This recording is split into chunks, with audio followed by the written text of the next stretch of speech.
All right, next up, we're going to talk about menus, and as you can see here, there are a ton of them. 190 by my last count, which I think is up from the last camera.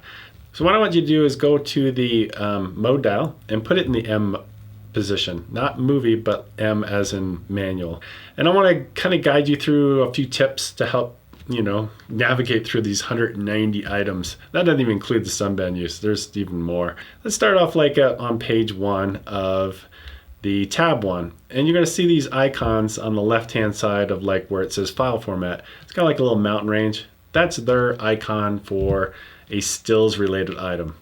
Then if we go to tab number 2, like you see here where it says file format, it's got a little movie strip, and that indicates that it's a movie related item. Going back at the top tabs, number 1 is primarily stills related for the most part.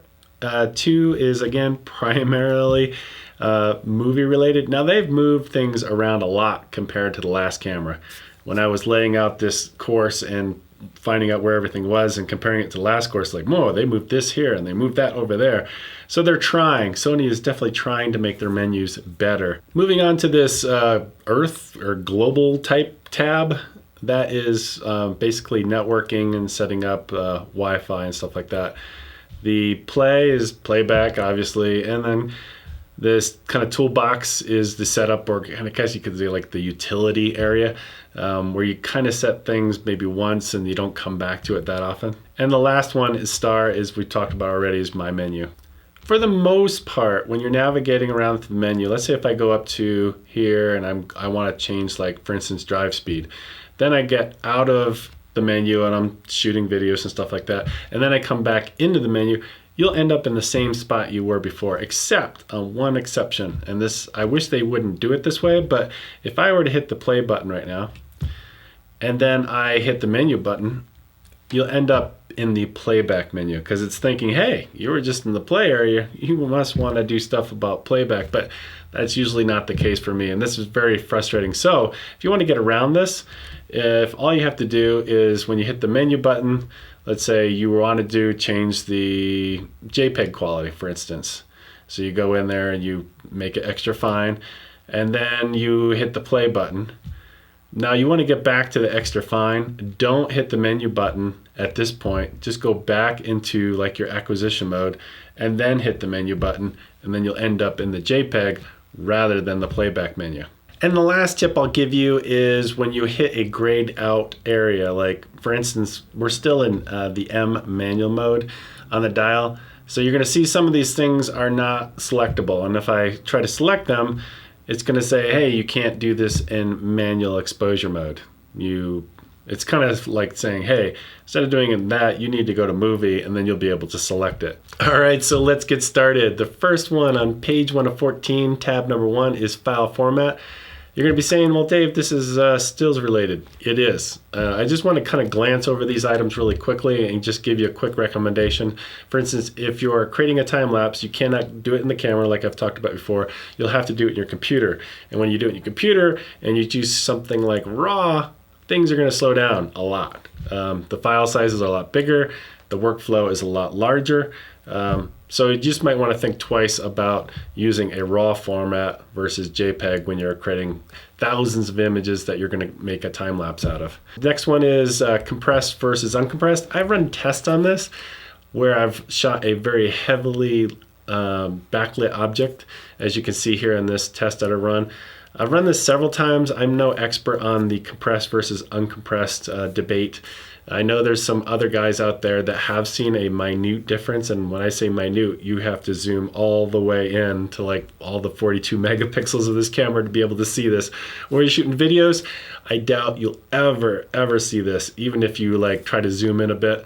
So if I were you, I would leave it compressed, which creates a much smaller file size. So when you do a time lapse, it'll be a lot easier to handle in post. All right, next up is JPEG quality. If I were doing time lapse, I would set this to extra fine because I don't want that much compression in my JPEGs. If I go down to here, like standard, there's a lot of compression. There's less, and then there's even less compression, basically.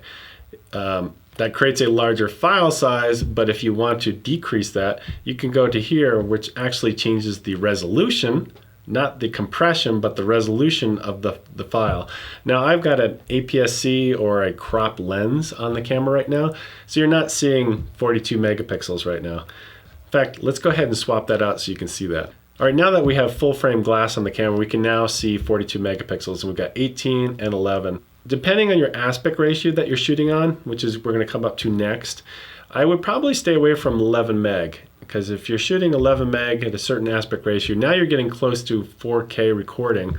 So I would probably shoot more like 18 megapixels, and that gives you more room to pan and scan, zoom in and zoom out of your time lapse if you need to create more of a dynamic looking time lapse basically.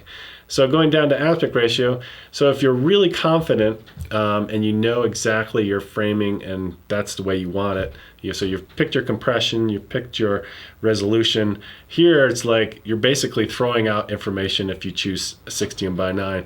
I would choose 3:2. That way it gives you headroom on the top and bottom of your frame.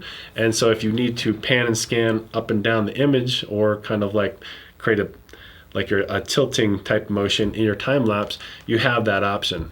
All right, next up is Aps-C Super 35. As you can see, we have a couple of different selections here. We're going to get to those here in a minute. I want to cover a few key concepts and maybe help clear up some confusion of what Aps-C and Super 35 is. Now, if you bought this camera versus something like the Sony a6500, which I would call a cropped camera, or Aps-C / Super 35, you kind of maybe already know the differences, but I want to just kind of visually show things, maybe help clarify what's going on here. So if we look at the red box here, this is the 35mm full frame sensor, but we're in video mode in more of a 16:9 aspect ratio. So when we shoot movies, we're not using the entire sensor. We're basically chopping off some of the top and some of the bottom. When we look at Aps-C 16:9, we can see it's gotten smaller. So basically we're using a lot less real estate on the sensor, but we're recording basically inside that same area, just cropped. We're basically cropped in on the image. And if we look at Super 35 movies, you can see that the blue box and what we see here on the film strip, they're both very similar. And that's why they say Aps-C / Super 35. I think for the remainder of this course, I'm just gonna say crop instead of saying Aps-C / Super 35, where I think some of the confusion comes is with the lenses. So let's take a look at a B&H page for this particular lens. This is a Sony 18-105. It's the Sony E 18-105. So really quickly, the E stands for 18, which is the distance between the flange on the camera to the sensor. So it's 18 millimeters, however long that is. And this lens, these type of lenses from the NEX lens lineup came out first. So they just sold it E for the E mount. And then later on, they're like, oh, I think we want to make full frame glass. So this lens, which is the 55mm that you can see here, is called an FE lens. So now we've got the F, basically just stands for full frame. At least that's what I think it stands for. I've never asked them, but I'm pretty sure the F stands for full frame. Where the E is basically your crop lens. So think of them this way. When you see where it just says E, that's your crop lens. Where it says FE, that's your full frame glass. Next, I want to discuss whether you should shoot in full frame or crop mode, because both of them have their advantages and disadvantages. We're going to run through 3 different categories: noise, artifacts like moire and aliasing, and also rolling shutter. The first test we're going to do is the noise test. Before we get started, let me show you something kind of interesting. This is the difference between the A7R II crop mode on the left and full frame on the right in 4K. And you can see that the full frame on that previous camera was a lot noisier than the crop mode. On that camera, if you're shooting video, you are pretty much stuck with shooting in the crop mode. So let's go ahead and get started. So what I'm going to do is I'm going to raise the ISO all the way up to 3200 for this test. We're going to go in and we're going to change this to 4K. And we're also going to toggle or show the difference between the full frame mode and the crop mode. So it's going to be starting at ISO 3200, we're going to be in 4K mode, and we're going to be seeing the difference between crop and full frame. So let's take a look. All right, we got 4K on the left, crop on the right, and we're going to be mostly looking at the blue channel because that's usually where the digital noise on these digital cameras resides. And then if we zoom in 400%, the winner is full frame, but not by a whole bunch compared to the previous camera that we had. All right, next up is 6400. And when we zoom in, we can see that the full frame yet again is the winner at this higher ISO. Moving on to 12,800. When we zoom in, we can see that the winner is the full frame once again. And the last one, 32,000 ISO, highest it can go. And as you can see, the winner is full frame yet again. All right, we're gonna move on to HD. So we're gonna go from 4K to HD, and we're just gonna compare just like we did before. So full frame is on the left, crop on the right just before. As we zoom in, the winner again is full frame. 6400, we zoom in, the winner again, full frame. And 12,800, the winner on the left is full frame. Now, you might be seeing something a little bit different because YouTube, Vimeo, they all kind of compress the noise differently, but I'm just giving you my take of what I'm seeing on the actual screen before anything gets encoded and uploaded to YouTube or Vimeo. All right, in this next test, since full frame won both on 4K and 1080, I want to see the difference between full frame 4K and full frame HD. So let's take a look at the difference. At 6400, 4K is on the left, 1080 is on the right. And when we zoom in, it's pretty much a tie. I couldn't tell any difference between the two, judging by the monitor that I'm looking at.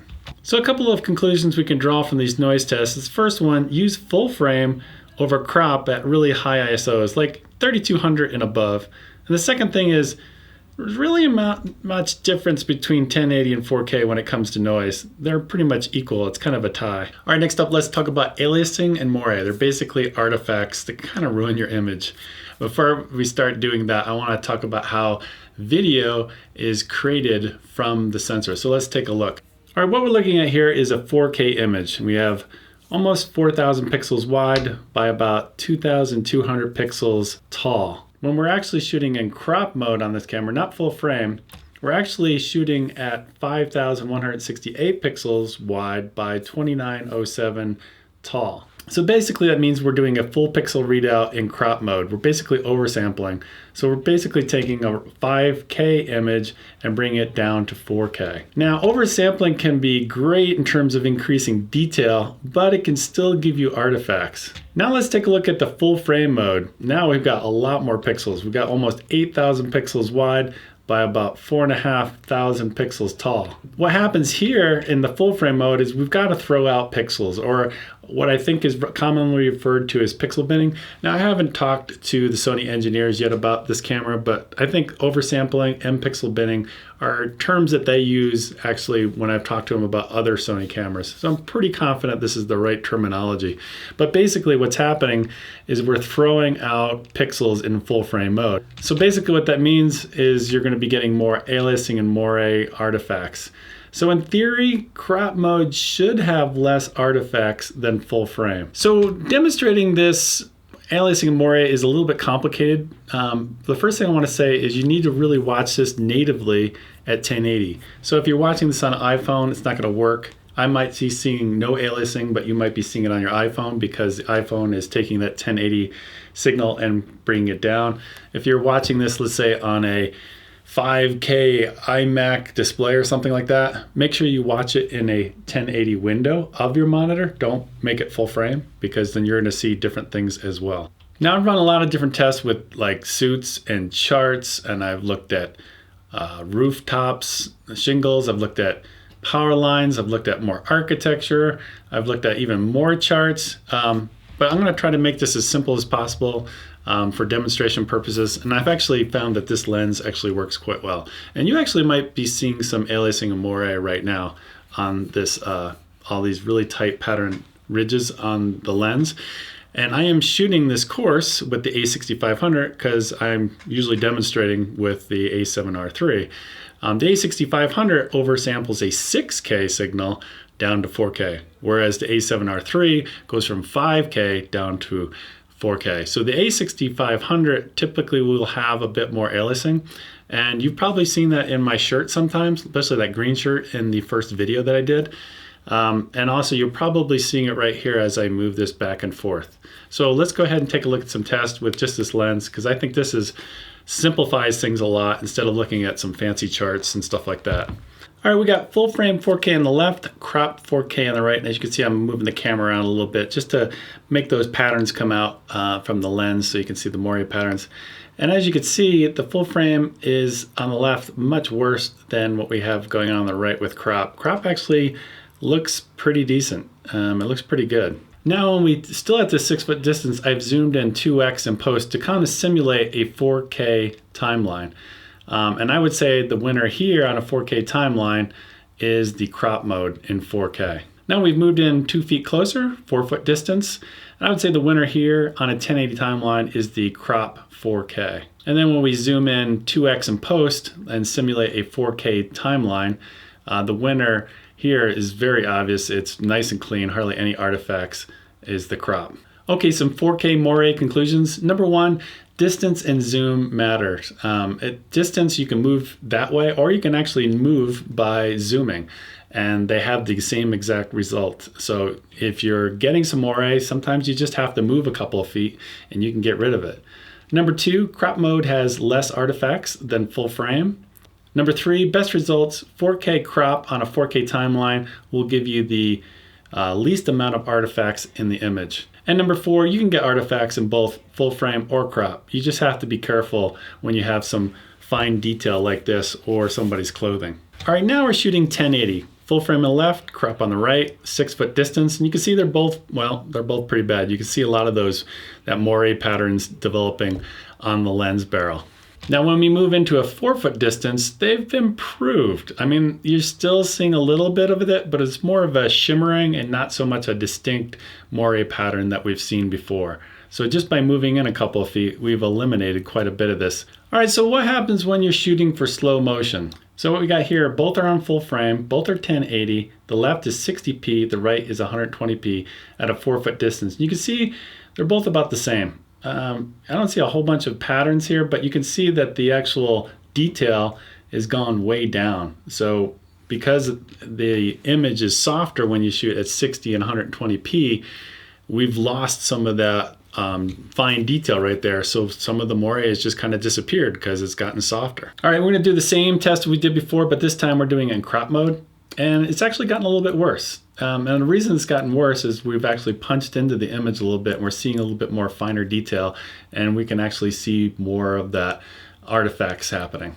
All right, next up we're gonna talk about rolling shutter. It's basically, you could think of it as like Jello. So if you have a plate of Jello and there's Jellos on top of the plate, and if you were to bang the plate just a little bit, the Jello is gonna kind of go back and forth. On the bottom layer of the Jello, it's gonna stay pretty much anchored, but the top is going to kind of wiggle around. That's the same thing that happens with these digital sensors, is the readout starts from the bottom and then works its way up, and then it starts from the bottom and then works its way up as it reads the sensor. And by the time it gets to the top, if there's really a lot of fast motion happening, that's going to get skewed. So what I'm going to do is take this gimbal, and what's great, it's got a selfie mode. When you click the button 3 times, it whips around, and so I'm going to look at that bar, that silver bar behind it.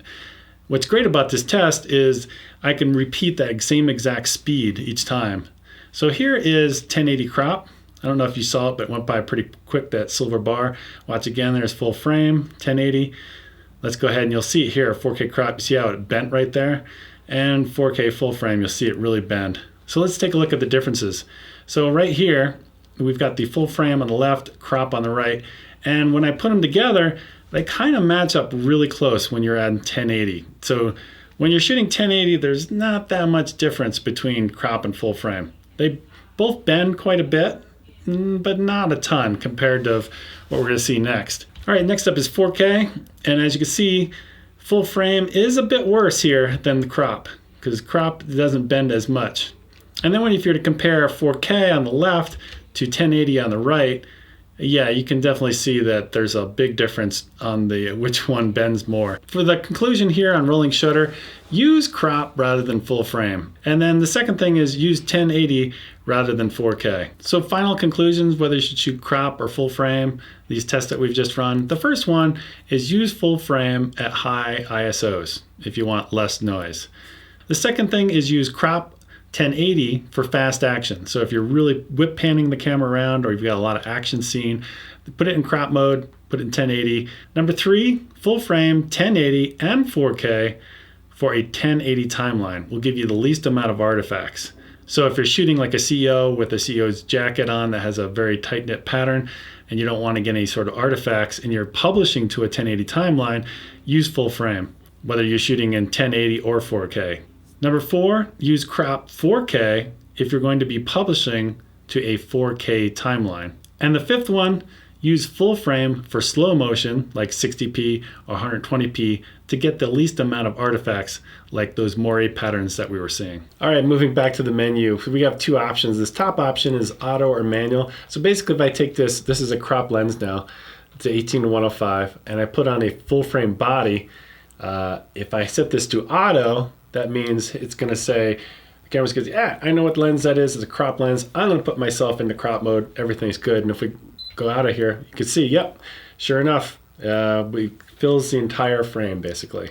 So if I go out of here and I go this to, put this to manual, and then I go back out, you can see, oh, especially if I zoom in a little bit, you can see it's basically a circle. So basically it's the whole readout of the entire full frame is happening, but yet the coverage of the lens is only doing a small amount in the center. So if you use crop lenses a lot, I would typically put this to auto and just let it do its thing. But if you use a lot of full frame glass, you may not. You could just leave this on manual. And basically what this is, this next one, you can either have it on or off. Basically this means on means you're in Super 35 and off means you're in full frame. And we've already assigned this to the C3 button. So let me demonstrate. I'm going to leave this off right now, and I'll leave this on manual so it's not automatically doing it. So off, and we go out, and sure enough we see a circle. Now if I hit the C3 button and then I go back into the menu, watch what happened to that. It's not off anymore, it's turned on. So basically this is just an override, and it acts exactly how we've mapped the C3 button. All right, long exposure noise reduction. I would definitely turn this off if you shoot JPEG and you're doing a time lapse of like night photography of like stars going by, for instance. Let's say you're leaving the shutter open for 10 seconds at ISO 6400 and you want to get this nice fluid motion of the stars going across the sky at night. Well, if you leave this on, basically what happens is since you left the shutter open for 15 seconds, it's going to take 15 seconds for that image to process to be written to the card. And what's basically going to happen is, like, if you take one of those stars, it's going to go from one part of the sky and it's going to move slightly. And so what you're going to have is this kind of a choppy playback of the stars going by. What you basically want to have happen is the shutter be open for 15 seconds. When it closes, writes to the card, boom, it opens immediately after, milliseconds later, really quickly, basically. And you get this nice fluid motion. So what you're going to basically be doing is not doing noise reduction in the camera. You'll do it in something like Lightroom later on. High ISO noise reduction. This is stills related, only for JPEGs, has nothing to do with video. So we're going to go ahead and skip that one. Color space. We can't increase the color space by going to AdobeRGB. This is only stills related. Later on in the picture profiles, we'll talk about S Gamut and BT 2020. All right, next up is lens compensation. You've got shading, which is basically vignetting. Chromatic aberration is basically like kind of, you see that purple fringing like you see in there in this example. This one's pretty extreme, just so you can get an idea of what I'm talking about. It'll correct for all that purple fringing. And the last one is distortion compensation, so like barrel distortion. It's grayed out on this lens. My theory is it's grayed out because it's so bad on this lens. I mean, it's so exaggerated. So let me show you an example of this. So this is the 18-105 with all the correction turned on. And as you can see, all the lines of the walls and everything are extremely straight. But when we go to the FS5, where I was able to turn it off, the barrel distortion correction, you can see that, wow, the walls are, you can see the curvature that they have on them, especially kind of in the mid-range of this part of the zoom. As we pull out, it gets a little bit better. But as we go in, you can see just how much, especially in that door frame, you can see how much bowing is happening inside the glass. So I would consider this 18-105 to be more of like a software lens. meaning that if you don't use the software, like this distortion compensation, it says this function is currently disabled. The reason is we don't want to show you just how bad it is. For some reason on the FS5 Sony camera, you could turn this off, but you can't do it here. So my thought process on this is I would much rather have the lens and the camera do all of this on the fly for me, from the vignetting, so it's correcting the darker edges around the edge of the frame. It's getting rid of chromatic aberration, which, I mean, you could do in DaVinci Resolve if you had create a selection for like purple and you were to maybe bring down the intensity of that color, or you might screw up other colors. It's just so much easier for it to do it in camera. And the last one, distortion compensation. If you ever had a GoPro and you've had the software correct for that barrel distortion, you'll understand how much power it takes to correct that with your CPU, and you won't be able to play things back in real time and it becomes a nightmare. Just let the camera do it all itself, and it does a great job at it. All right, we're at the top of page 3, drive mode. This is photography only. I mean, if you're going to be doing time lapses, you're going to be in the single mode shooting. Bracketed settings, I mean, I guess you could do a time lapse to create HDR using this method, but boy, that'd be a lot of extra work to do it that way. This is new, pixel shift multi-shoot. Basically, it'll take a number of pictures and combine it in such a way where it gives you kind of more resolution. I haven't done this. This is photography only. This really works really well, I would say, in probably product photography. Again, I've never tried it before, where things aren't moving. If you're doing a time lapse, things are probably moving. So this is not going to work that well. All right, moving our way down, we have recall and we have memory. We're going to start with memory first. This is where we actually register the memories. We have 1, 2, and 3 at the top. Those correspond to the 1, 2, 3 I have on the mode dial. And then we have the, I would call these software memories or additional memories, M1 through M4. Going back to the physical ones, most of the time if I ever store anything, I'm going to store it in 3. Because if you look at the mode dial, 3 and the movie mode are right next to each other, so I can quickly go back and forth between the two quite easily. So what we can do here, like on memory 3 for instance, I could set this up for slow motion. You can see I'm 125th of a second, and I'll get more into how to set it up for slow motion later, but you can see I'm also at 60p. So I'm pretty much set up for slow motion. So if I wanted to store this, all I do is just hit the select button on the back right now, and you can see, boom, I'm registered. So to recall that, all I have to do on the mode dial is move it to 3, and we're there. So all of this stuff you can see on the bottom, 125th of a second, F4, we're ready to go. All right, so you might be thinking that's a great idea. Just go from movie to 3, movie to 3 on the mode dial, be able to go from regular motion to slow motion. Sounds great in theory, but let me tell you a couple of things that you might think about doing that. Let's say you're shooting a volleyball game and you got everything set up, you're shooting in 4K, everything's great, white balance, DRO, creative style, everything is dialed in the way you want. Then you're thinking, oh wait, memory 3, I can just go to slow motion. So you go over to memory 3, but then here you'll see, oh, I'm on automatic white balance, I'm on DRO level 3 and standard. That's not the way I was when I was in the gym.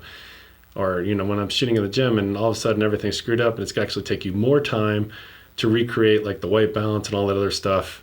So it's almost kind of a waste of time. So in that case, this doesn't work really well, because I could go like to memory 2 and you could see that DRO is set to auto, and I could go to level or memory number 1 and you can see that DRO is off, and you can see that the white balance is 3500 Kelvin. All right, moving our way down, we have select media. You might be thinking, oh, this is where I choose which slot to record to the card. No, it has nothing to do with that. The MR before it actually means memory. So this is where you would take these 4 software memories I talked about, M1 through M4, and you can either register or recall them to slot 1 or slot 2. Again, this is something I don't really use, those actual memories, because they're even more confusing than the stuff that's on the mode dial. Again, use them with caution, because it can really trip you up and change a whole bunch of settings you didn't think you were changing. All right, we're on page 4. There's only one item, and this one's registered custom settings to custom key. It's basically what it says in the manual and what I'm reading here. This is stills only. This is brand new to this camera. It's kind of a neat concept. I could see maybe in the future them using it for video. It would be kind of cool. But basically what you've got here is you can set up a custom button, kind of a hold button basically. Let's say if we choose number 1 for instance, basically set up the only thing that you want to change basically. And so you could just hold down a button and it would change the camera into a different mode. I don't know if they could do this for like slow motion, but that would be kind of cool, that you would like, instead of using the mode dial, you just press and hold a custom button and then you're shooting in slow motion, let's say, and then you release it and then you're shooting 4K video or something like that. That would be kind of cool, but this is stills only, so we're just gonna keep moving on. All right, moving on to page 5. Just a quick note, I am back on the M on the mode dial. So if we go into focus mode, we've got a lot of different choices in stills, but really, like I talked about before, we only have 2, kind of 3, and I'm gonna have a whole section on the pros and cons of shooting in a stills mode versus shooting in movie mode. Like direct manual focus, we're gonna talk about that later. But this is where you basically change your different focus modes. All right, moving our way down, we have 2 priority sets. I'm gonna totally skip these, totally stills related. Focus area, let's start at the top. We have wide. That pretty much covers the entire frame in terms of autofocus. Moving down to zone. I can't touch the screen and make this work when I have the HDMI connector, but there's another way we can actually move this around, and that's with the multi-selector, not the jog wheel, but the one above it. And I can move this around the screen like this. A lot of different reasons you might want to do this. For instance, let's say if somebody that you're interviewing is over in this quadrant, their head basically, and you just want to narrow in on that and disregard anything else that's happening in the frame. Maybe people are walking up and down a hallway on the right side of the frame, and you don't want that confusing your autofocus, and you just want it to stay on that person's face and area. This was a great way to use it. All right, moving our way down, we've got center, and basically all this does, if I press the shutter halfway down, you'll see it turn green, and it just basically is just in the center. You can't move this one around at all. So I don't really use that one that much. Moving our way down, we have 3 different flexible spots. There is a large, a small, and a medium. Let's start off with small, and you can see how small it is. And then if we go to large, you can see how large this is. This one you can move around with your finger on the screen. Again, I can't do it because the HDMI connector is plugged in, but I'm going to just kind of move it around this way. This, again, if you have, let's say, somebody you're interviewing, and you just want their head basically, and you want to make a very small area, you can definitely use this. This is actually a great place to slow down just for a second. I want to show you some material. You might be thinking, well, what's better? Should I use my finger on the screen or use the multi-selector to move the box around when I want to refocus on something? Let's say you're going between one item and another. Now, if I was on a tripod, you could probably pretty much get away with both of them. Use your finger on the screen or use both if it's locked down really well. You won't see any movement. But when you're doing it handheld, this is the question I had, which would be better? You're using your thumb on the screen the way you have assigned, like it's up against your face and you're moving your thumb around on the screen to move the focus point, or using multi-select. Let me show you an example here. I was just screwing around in volleyball, just taking a break. So right here, I'm focused on the tripod using my finger. And now I'm moving my finger over to the cart, and I'm moving it back to like where the girl is, and then moving it back to the cart. And now moving to the girls that are walking in, and back to the cart. So this is all being done with my thumb. Now I'm going to do it with the multi-selector switch. Got the girls, and now you see how the camera's moving back and forth like that? Now I'm at the cart. Now watch what happens when I go back to the girl serving. And now I'll go back to the cart. You see each time I do it, it's like boom, boom, boom, boom, boom. So basically what you're seeing there is me hitting that multi-selector switch one direction. It moves the camera quite a bit when you're handheld, especially with like the 70 to 200 that I was using. So in that case, I would say using the touchscreen is a lot smoother in terms of refocusing something. So moving our way down, we have what's called expanded flexible spot. Let me show you what that looks like. So you can see there's a box within a box. So you have a very small box in the middle, and then you've got a little bit bigger box outside of it. And basically it says, hey, I'm going to take priority of everything that's inside that very small box. But if something should happen a little bit outside that, where the dash line is around it, I'll take that as well, kind of as a secondary. To be honest, I don't use it that often. The one that I use the most in terms of like doing stuff like that with the touch screen is the one before it, this one right here. And then I can choose the different size that I want. A lot of times, to be honest, I'm using large and with my finger, and that gives me a great way to refocus things on the screen. All right, moving our way down to focus settings. So once you've got your zone configured, let's say, and you come down here and you want to move that box around, I don't know why you'd ever want to do this way, but now we've assigned it to the front dial, so we can move it up and down, and the rear dial moves it left and right. I don't know why you'd ever want to do this now that we have a touchscreen, because the touchscreen's so easy. And by using the dial, you're basically shaking the camera around quite a bit instead of a nice delicate touch with like your thumb moving around on the screen. I don't know why you'd ever use it this way. And if you wanted to, where it says trash can, you hit the trash can and it puts that box right back in the center. All right, moving our way down, we have this vertical and horizontal autofocus area. This is stills related, so when you turn the camera, when are you gonna ever turn the camera vertically to shoot a video? You're always gonna be shooting it horizontally, aren't you? So we're definitely gonna skip that one. That's stills only. Autofocus Illuminator, I've already talked about this in the previous video, so we're gonna pretty much skip this. All I'm gonna say here is you can turn it off if you wanted to, if it's very annoying and you're in stills mode. I just wanna repeat, you can't use this in movie mode. All right, next up is center lock-on autofocus. We've already demonstrated this already. What I wanna do is kind of show you some footage, and then I'm gonna actually try it right here in my office as well. So let's take a look at some footage first.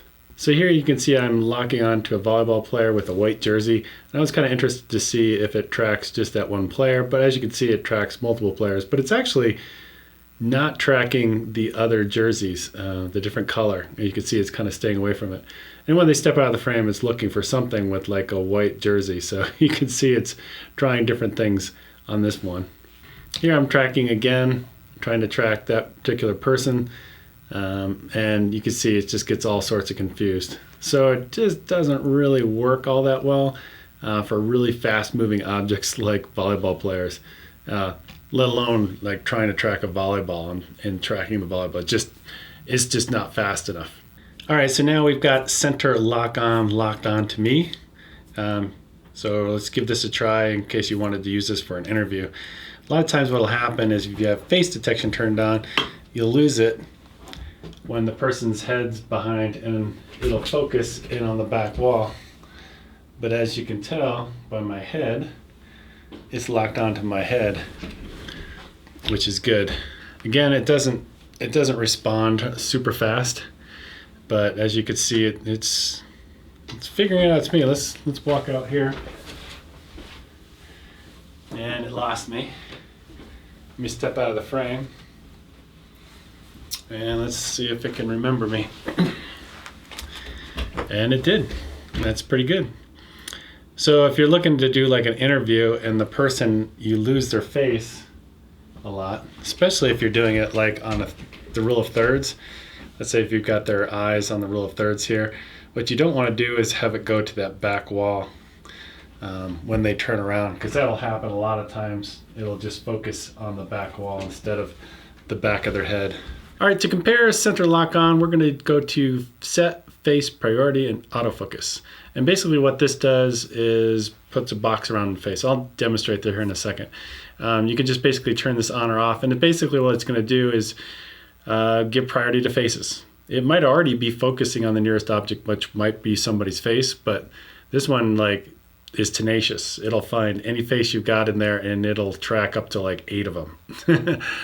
Remember, I've signed this to a custom button, and so I can turn this off quickly if I need to, because sometimes it'll be focusing on the wrong face and I'm just like, I just need to turn this off, and then I'll focus on the nearest object.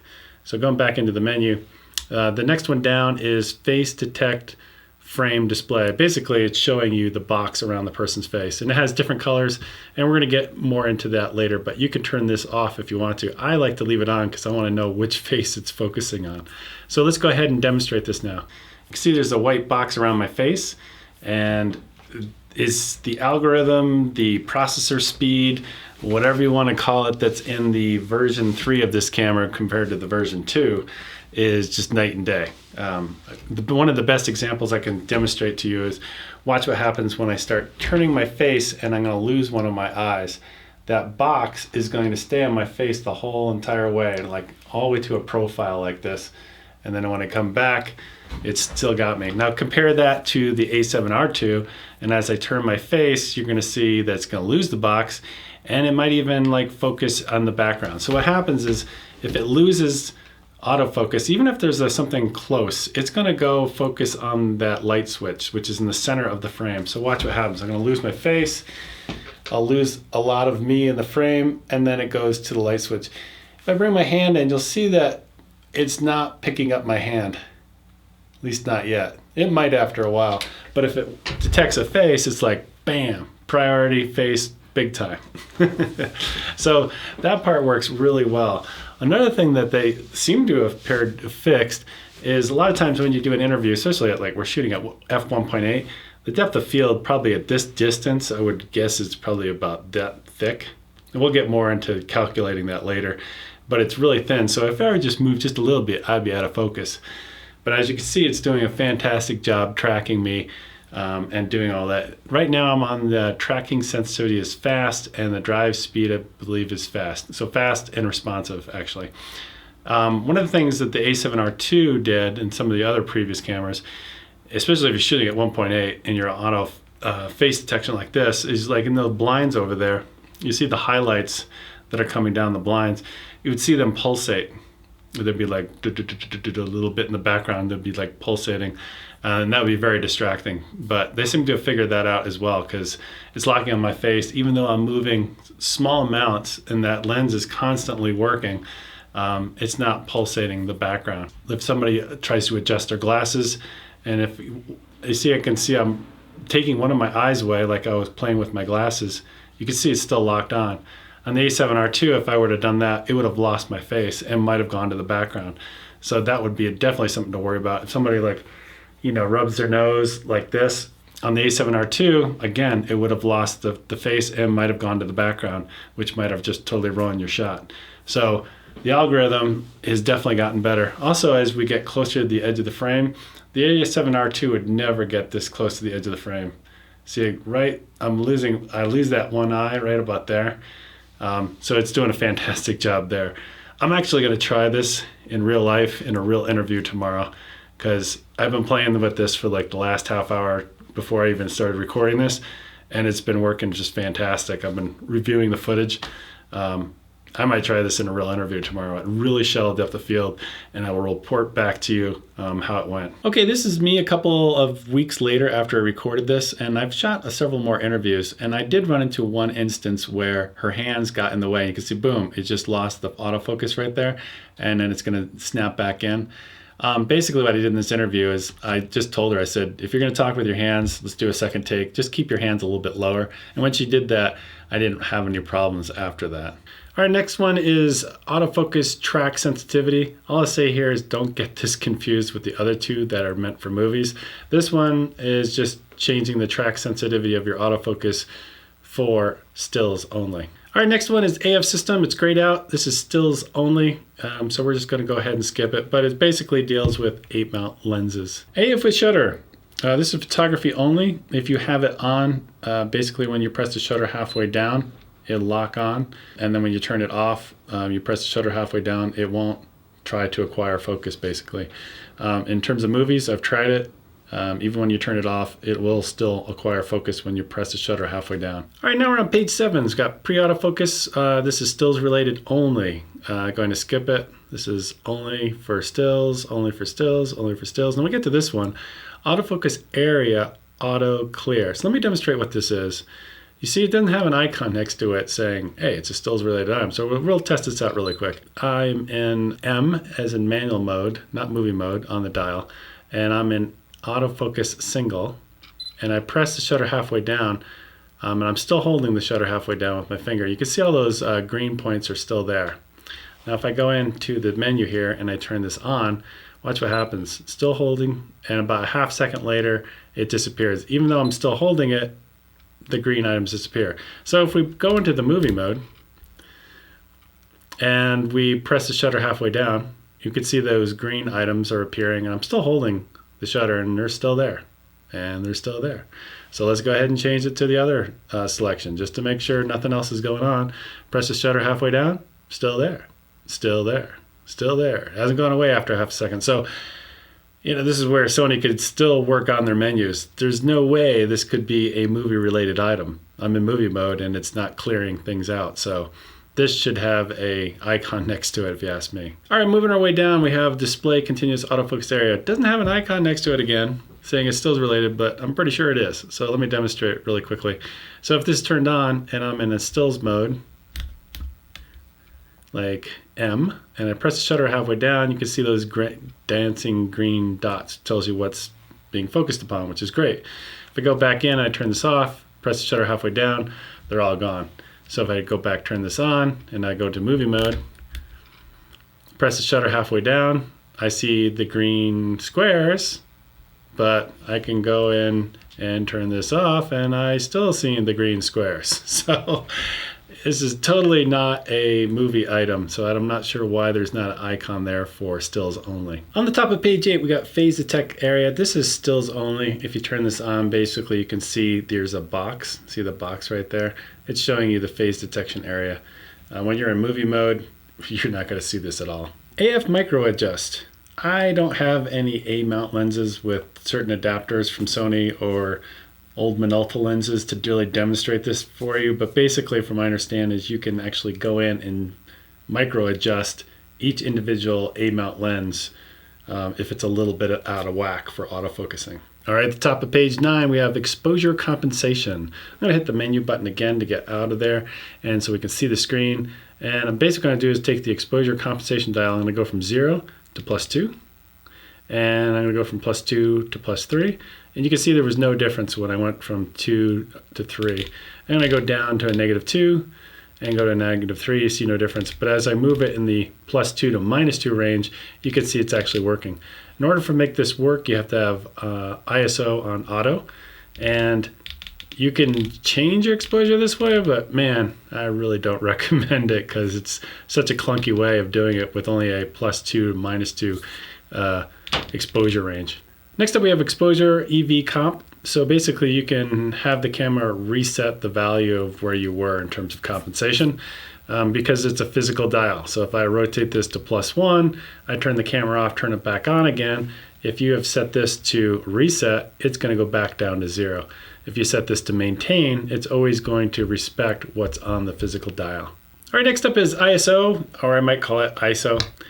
Think of it this way. ISO is like this amplifier that's driving these speakers. If I'm not playing any music and I have the volume turned all the way down and I put my ear all the way up to the speaker, it's gonna be pretty much dead silent. If I go and turn my amplifier all the way up, or put my head right up to our ear, right up to the speaker, it's gonna sound like a shh, it's gonna get noisier. Well, that's a great analogy of what's happening here in the camera. As we turn up the gain, we turn up the amplification, we turn up the ISO, it's going to get, 1, brighter, and 2, it's also going to get noisier. When we select this item, we get a lot of different ISO numbers. 100 is basically the lowest you can go when you're shooting video. You can't go down here, unfortunately, to 50. You've got auto, so it does it automatically. And if you cursor to the right on auto, you can actually take you could set the min and the max. So I could set this higher if I want to, or I could take the maximum, which is what I usually do, and I bring this down to something where I'm more comfortable. I'm basically saying, hey, here's a range. I don't mind if you go within this range, but like don't go even higher than that. I want you to go to like from 100 to 3200. So going from the outside, I'm going to go basically into the car, and it's going from like 100 ISO, and here it is ramping all the way up to 3200 ISO.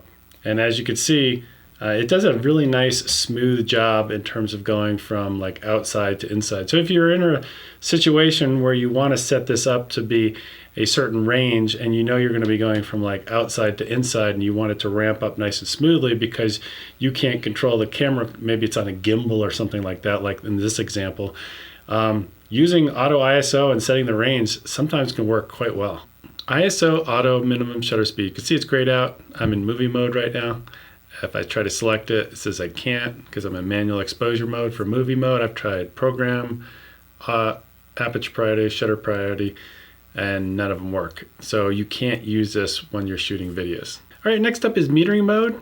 We've got actually quite a few extras here from before. They added a few from the previous camera.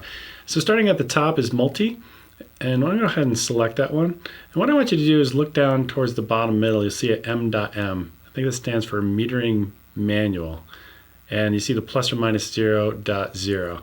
So right now, the way this particular metering mode, it's saying with that light meter, you're got an even exposure. So if I change, let's say, the f-stop number, you're going to see the metering, the MM number change. See, it's getting darker, saying, oh, you're a stop under of what we think you should have for that. Let's go ahead and go into another metering mode. Let's go to spot, and we'll pick standard. Now spot, you can actually kind of see it. You see that circle? It's actually almost the same size as that white circle right there. Now when we look at the MM number, the metering, light meter basically in the camera, it says we're 2 stops under. So if we were just to concentrate on exposing the gray card correctly, let's go ahead and bring this up 2 stops. And now you can see the camera saying, hey, you got a properly exposed image using the spot meter. Let's go ahead and take a look at another one. The standard spot, and we also have large spot. So let's go ahead and take a look at the difference here. And you can see the circle got a lot bigger. And as we could see, the metering light meter in the camera is still at 0.0, saying, hey, you're good. But if I were to move the camera, let's say over here, a little bit into the light, now you can see we're +2 overexposed. All right, let's start with multi at the top. I can read off to you what it says in the manual. It's probably going to be more confusing, but I'll go ahead and read it anyway. Measures light on each area after dividing the total area into multiple areas and determines the proper exposure of the entire screen. Yeah, that's confusing.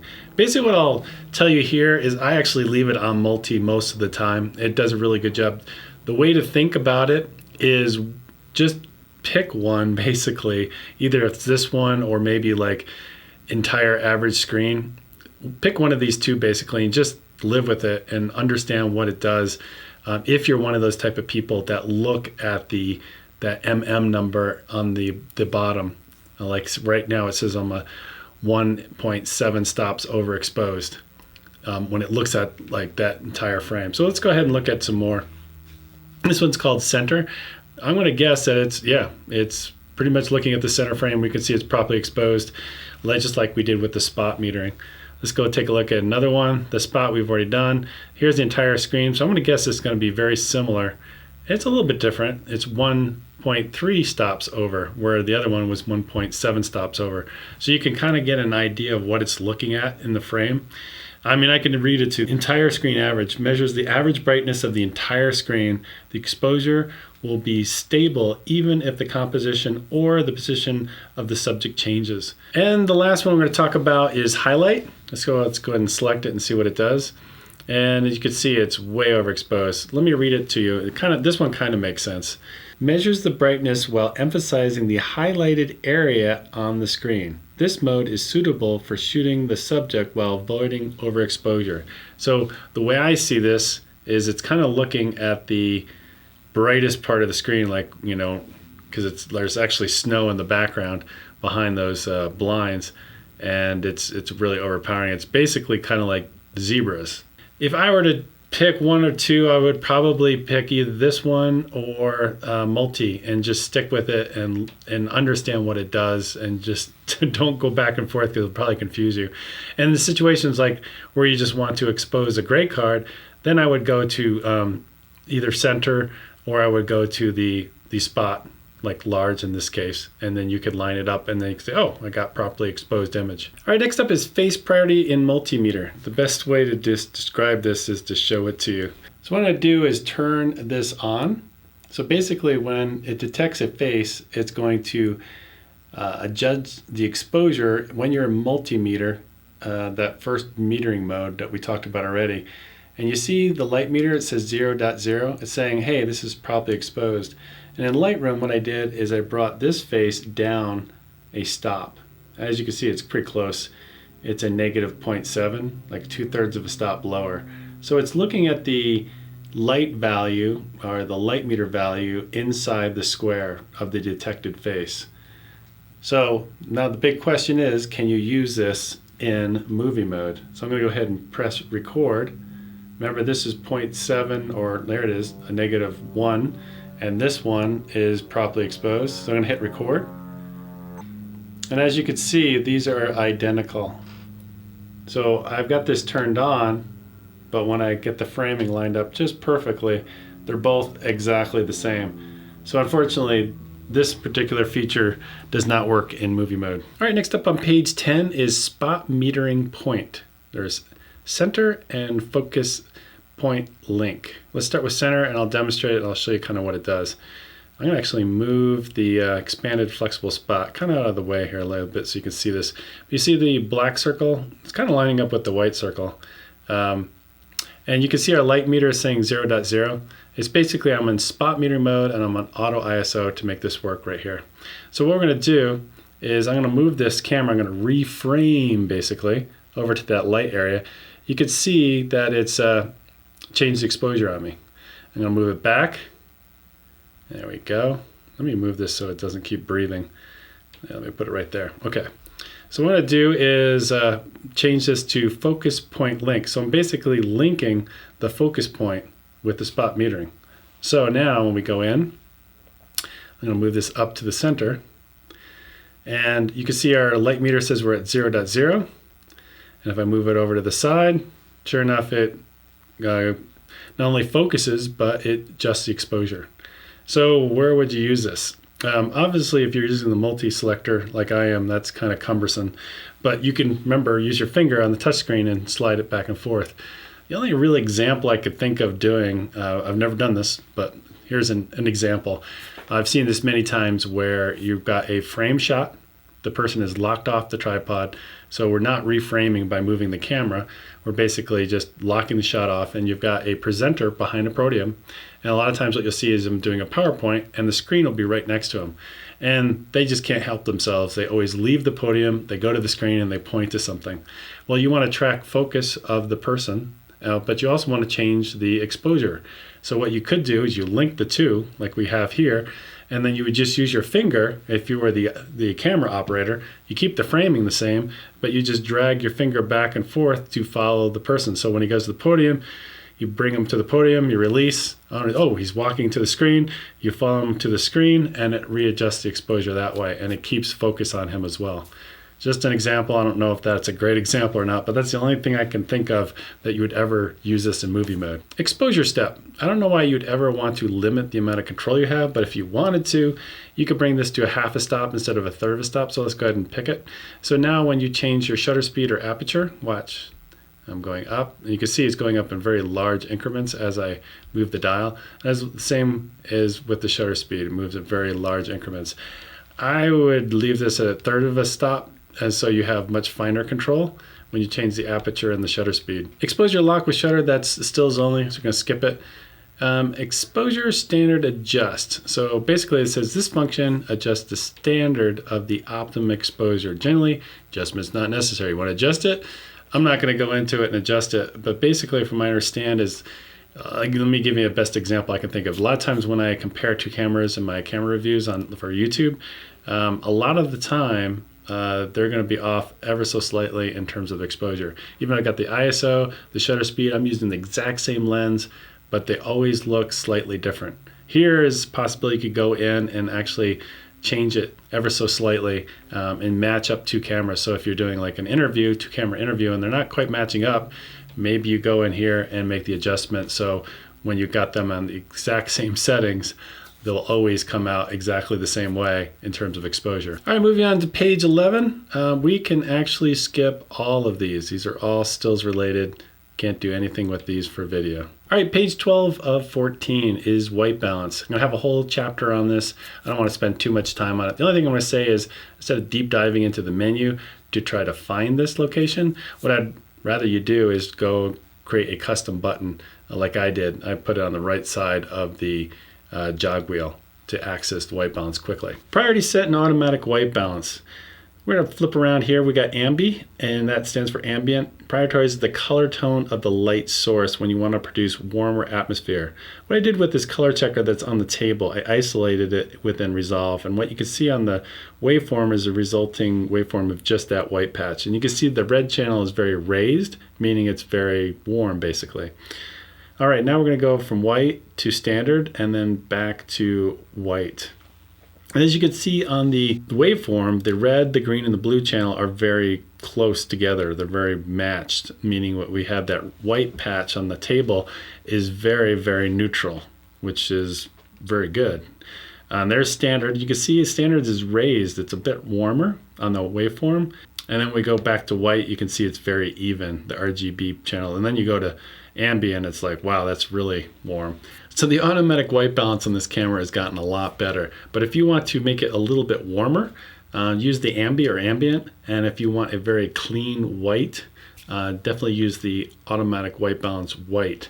That'll give you a bit whiter, maybe more clinical look to it than the standard automatic white balance. Next up is Dro Auto Hdr. The Auto Hdr is going to be grayed out because we're in the movie mode on the dial. We can't use it.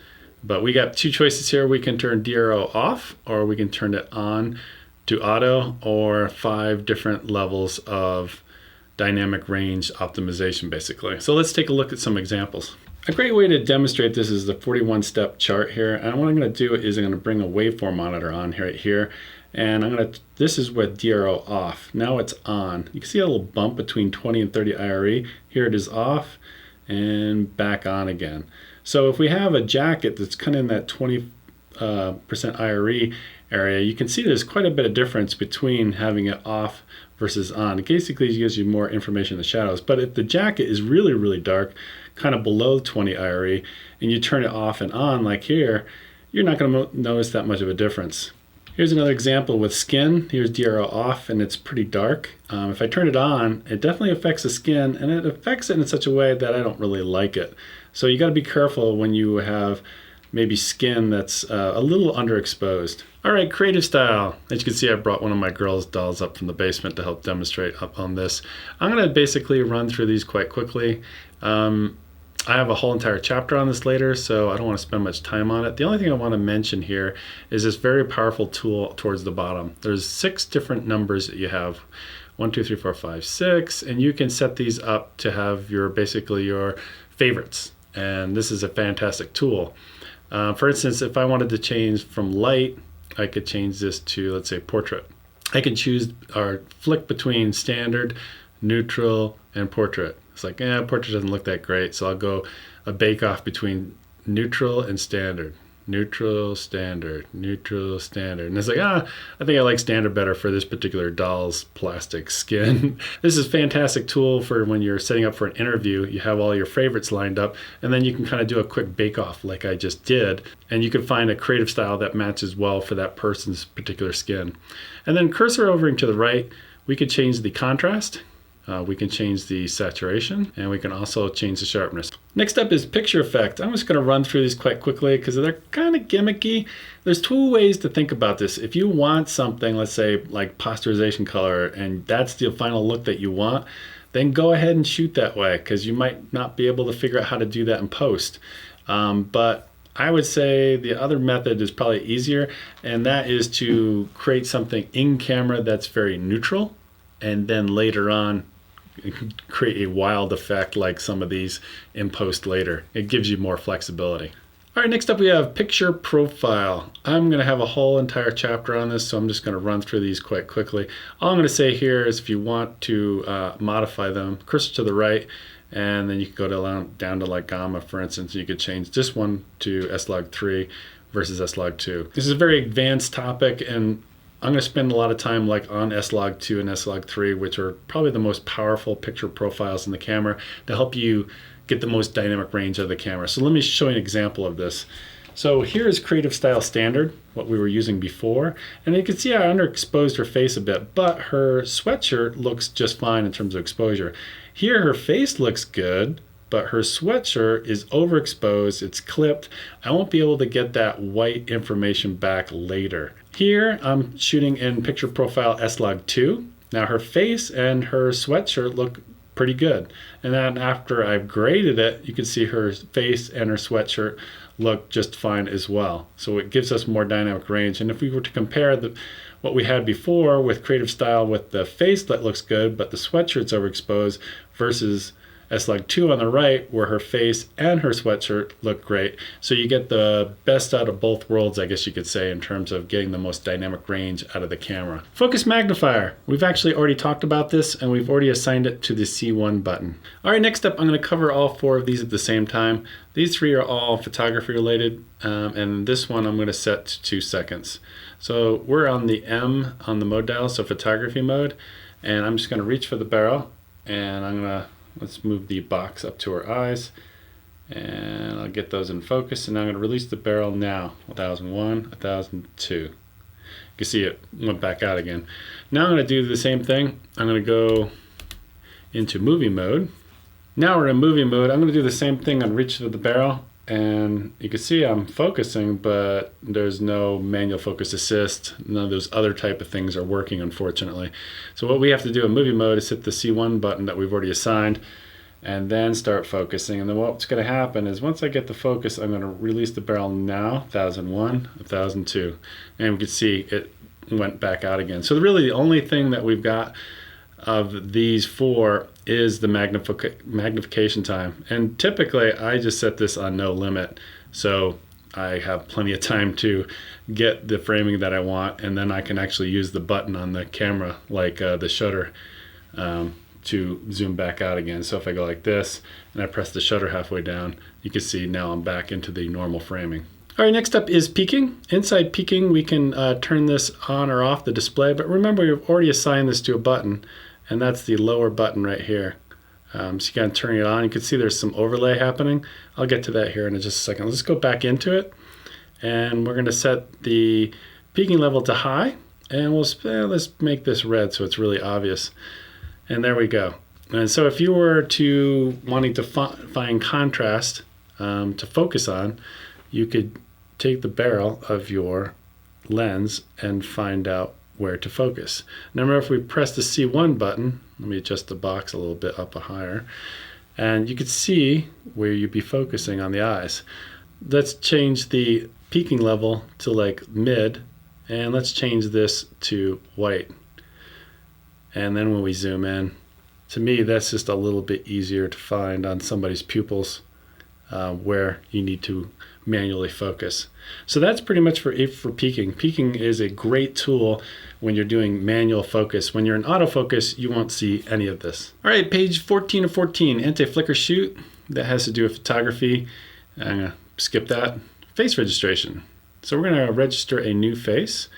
I'm just gonna kind of line it up here, kind of fill her face, and hit the shutter button. Take a picture. I'm gonna say enter, and I'm gonna say okay. And let's do another one. Here's another doll from our girls' collection down in the basement. Say enter, and say okay. Now we can change the order. We're gonna get to that here in a second, but I'm just gonna get back out. I'm gonna make sure that the registered faces priority is turned on. And I'm gonna zoom out on both of these, and what you'll notice is we've got 2 boxes. A white box, that's our primary or the highest priority, the one it's focusing on, and then the purplish color, I guess you could say, and there could be multiple purples because there could be a secondary. So let's say the doll on the right is your bride, and the doll on the left is the bridesmaid, and maybe you have a groom, and you register their faces in the morning, go boom, boom, boom, take their pictures, register them all, and then when they're in a crowd of people, and you're shooting video, it's going to grab onto the one of primary. So we can actually go in and I'll show you how to change the order. So if I want to take this one and move her here, and now you can see the white box is around her face. I got to say, this has been getting better and better over the years. It's a pretty amazing tool. So another instance would be, let's say you have a person doing a walk and talk on a crowded sidewalk, and they're all mic'd up, and then maybe they're walking towards you.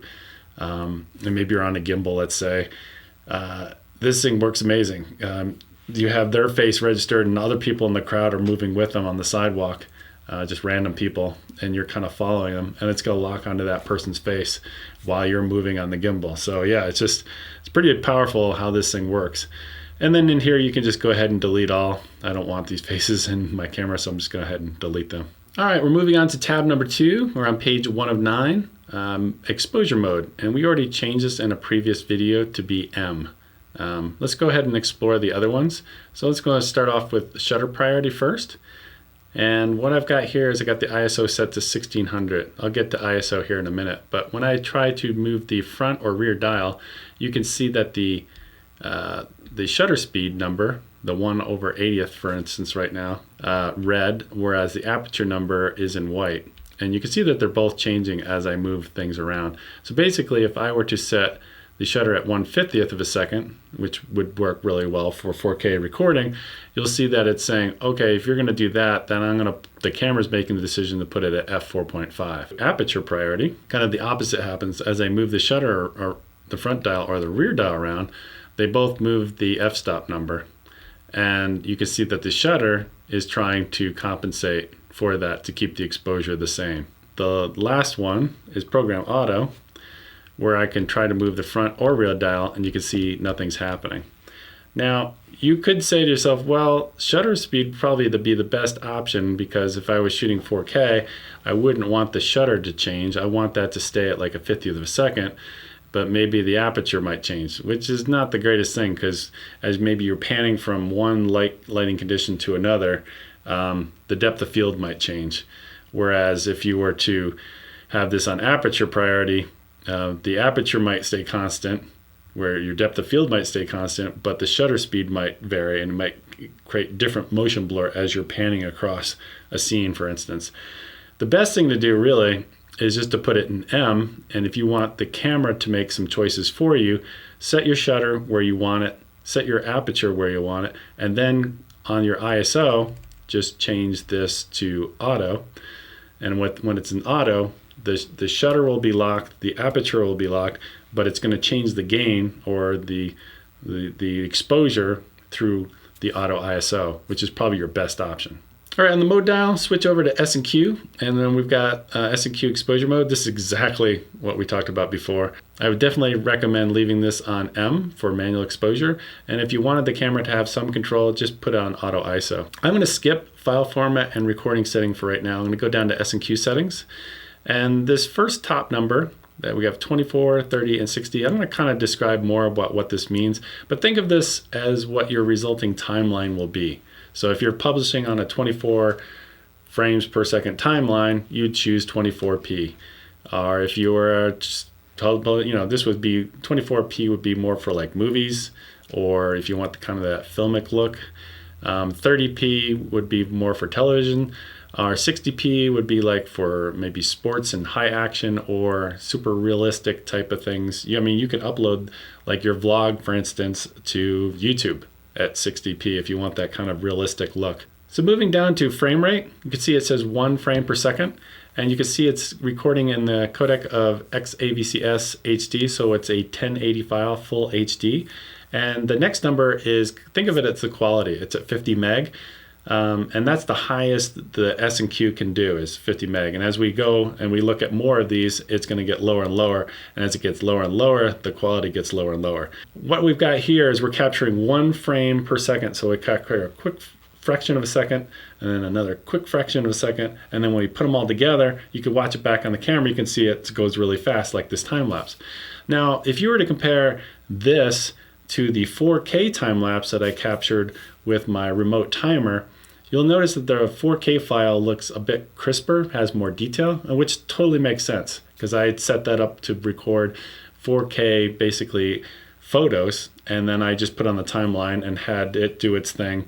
And in DaVinci Resolve, you can basically just take that whole folder with all the time-lapse pictures, put it on there, they're all JPEGs, and it'll just play back perfectly like it is right here. And it does it in real time, which is pretty amazing. So as we move frame rates up, let's go all the way up to, let's say, 30 frames per second, which again would be more of like for TV, but you'll be putting on a 24 timeline. So if you wanted to, you could actually put these at both at 30, and you could see that the ratio of speed, either quick or slow, has gone away. It means it's a 1-to-1 ratio, which would kind of make no sense to do it this way. Because one of the things happens when you record in S&Q mode is you lose audio. So there's really no reason to ever do it this way. So let's go back to 24 and we'll set this to 30. You can see we've gone from 50 meg down to 40 meg, so our quality has dropped a little bit, and it's slightly slower at 1.25. Now we'll move up to 60 frames per second. Now you can see our quality has dropped down to 21 meg, and now we're at 2.5 slow motion. And I'll show you an example here of 60p, and it looks pretty good. I mean, this is full HD 1080 material, and it works quite well. And then we're going to move up to 120 frames per second, and what you'll notice here is now we've dropped our quality down to 12 meg, so it's getting even less. And here's an example of 120 frames per second at 12 meg, and it's kind of like the resolution or the amount of detail in the shot kind of drops, and you get more artifacts like aliasing and moire as well. All right, next up is file format and record setting. I'm going to cover both of these kind of at the same time. They're both very related. Let's take a look at file format. We have AVC HD at the bottom, and that is our worst codec. It's basically how your video file gets encoded into the camera. This is a much older codec. It was done back in the day for DVD authoring, and there used to be actually another one that was even lower than this on the previous camera, the A7R II, that was MP4, and it had even lower bit rates. They just got rid of it. And I have a feeling the next camera that comes out, they'll probably get rid of AVC HD because it's not the greatest codec either. So let's take a look at it really quick. If we go into record setting, we have two options. If you look at the top there, it says 60i. You could either have 60i or 60p. The number itself, 60, just indicates how many frames per second that you have. So you don't see a 24 here, you don't see a 30, so you can't create ones that look kind of movie-like, or even for television. 60 is all you get. Next is the I. The I is for interlaced, and I don't know much about interlaced, but all I remember from years ago dealing with interlaced footage, it was just nasty. It had all this weird stuff going on. I don't know that much about it, but when P came out for progressive, it was like all that stuff just got fixed magically, never had to worry about interlaced frames. It was just a wonderful thing. I would just stay away from the 24M and the 17M that you see there. That's the bit rate, so it's much lower than Xavc-S, and as the lower the number that we have in terms of bit rate, usually the softer or the worse the image is going to look overall. Basically, it's just how much compression. Think of it that way. If you have a really high number like 700 meg, that doesn't have that much compression. If you have something like 17 meg, that's a lot of stuff. A lot of the file is being crammed in there. It's going to create a smaller file size, but it's not going to look as good. Also, I would say with AVC HD, it limits you to 2 gig files before it creates another file. So it'll create one file and then boom, it'll create another one. Whereas in Xavc-S, these two options, if you pick one of these, they won't create a new file. They'll just keep recording until they get to 29 minutes and 59 seconds, and then boom, it stops. And it just creates one long continuous file if your card will handle it. All right, moving our way to Xavc, we've got two varieties, one higher resolution, one lower resolution. We're going to start with the higher resolution 4K first, and then we'll move our way down to recording setting. And we've got 4 different flavors. Basically, that first number, 24, is frames per second. The P is for progressive, much better than seeing an I from years ago. Don't want to see an I anymore for interlaced. The 60 meg is the bitrate. So if I were to choose, I would choose 24 at 100 meg if I was shooting for more of a filmic look, and then if I was shooting for television, I would choose this one. Now the Xavc-S codec is actually really, really good. I mean, it's a recent codec. The AVC HD codec we talked about earlier, that's much, much older. I don't even know how old that is. This new codec, when you compare it to some of the other cameras on the market, it holds its own quite well. Let me give you an example. The camera I'm filming with right now is the A6500. It has the same exact bit rates, codecs as this camera in terms of when you're shooting like 4K and stuff like that. When you shoot 4K on this particular camera, not 1080, but when you shoot in 4K, it's comparable to the GH5, the Panasonic GH5, when it records 4K at 10-bit. Now, a lot of people will test this when you like shoot a blue sky gradient, like I'm showing here, and these two cameras just match up the GH5 at 10-bit versus this A6500, there's like no difference. I can't find banding. And then when you go to a, when you really push the image, go from like a log footage to you add a whole bunch of contrast, saturation, and stuff like that. Usually that's where you're going to see the image fall apart. And as you can see in this example, the GH5 at 10-bit looks pretty much exactly the same as the A6500 at 8-bit. So moving our way back to a file format, let's go drop down to HD and then see what kind of options we got here. So this is basically 1080. We'll start at the very top. So we've got 60p at 50 meg, 60p at 25 meg. That would be for like more slow motion. The 30p's would be for more of TV. And then 24, you've got 50 meg. And then you go up to 120, you'd have the 100 meg version of 120. Now there's two ways to shoot for slow motion. So let's take a look at what we've got here. We can shoot 120p at 100 meg on this particular setting. So if I choose this and I were to compare that 100 meg to, let's say, S&Q, and if we're to go to 120 frames per second here, look what it says. It says that one records at 12 meg. So that's much lower than 100 meg. So you're going to get a higher quality for your slow motion if you film in the normal mode rather than the S&Q mode. Now if we take a look at 60 frames per second, that one's at 21. And then if we go back here to record setting, if we look at here, we can go up to 50 meg. In terms of slow motion quality, I would rather film this way and get audio than S&Q mode. Like I said, I do use S&Q mode sometimes, but mostly it's when I'm in a rush and I just want to basically bring it over, capture it really quickly, and then switch back to, like, say, 4K recording. All right, next up I want to talk about Chroma Sub Sampling. So you might have heard two numbers when you purchase this camera. One is 420, which comes out of your SD card, and 422, which comes out of your HDMI port. So if you're recording to like an external device like I am, like Adam Shogun, those are your two numbers. So basically, what does that mean? Well, basically the 420 number means we're throwing out more color information, and 422 is we're keeping more of it. The best number you can have is like 444.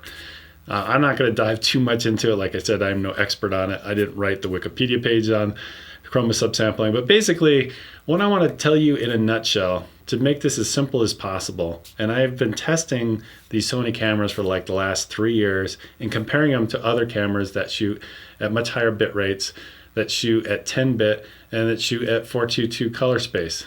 In a nutshell, what you want to do to avoid banding in the sky, blue sky gradient, banding looks like this basically when you shoot it with a crappy camera. You also want to avoid being in a situation where you're in the coloring suite and you're really pushing the image from a log image to more of a normal standard image, and you're really pushing it hard.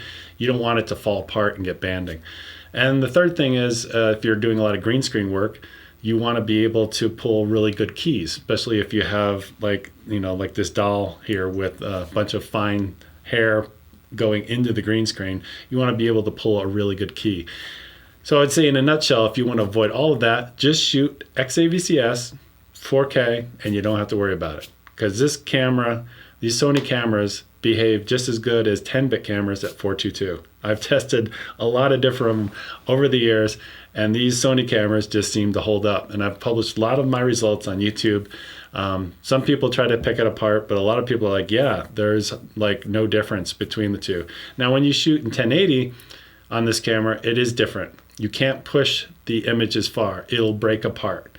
Also, you might get blue sky banding, which doesn't happen that often, and you won't be able to pull as good of a key in terms of green screen. All right, I know we haven't talked about proxies yet, and we're just about to get to them, but I want to show you this example while we're still on this topic. On the left-hand side, we have a 4K image, and on the right-hand side, we have a 720 image, and the 720 is a proxy of the 4K. They're shot at the exact same time. This is done in a creative style, and as you can see, I'm panning up into the sky, and I'll pan back down again. You can kind of see maybe ever so slightly subtle banding on the right-hand side.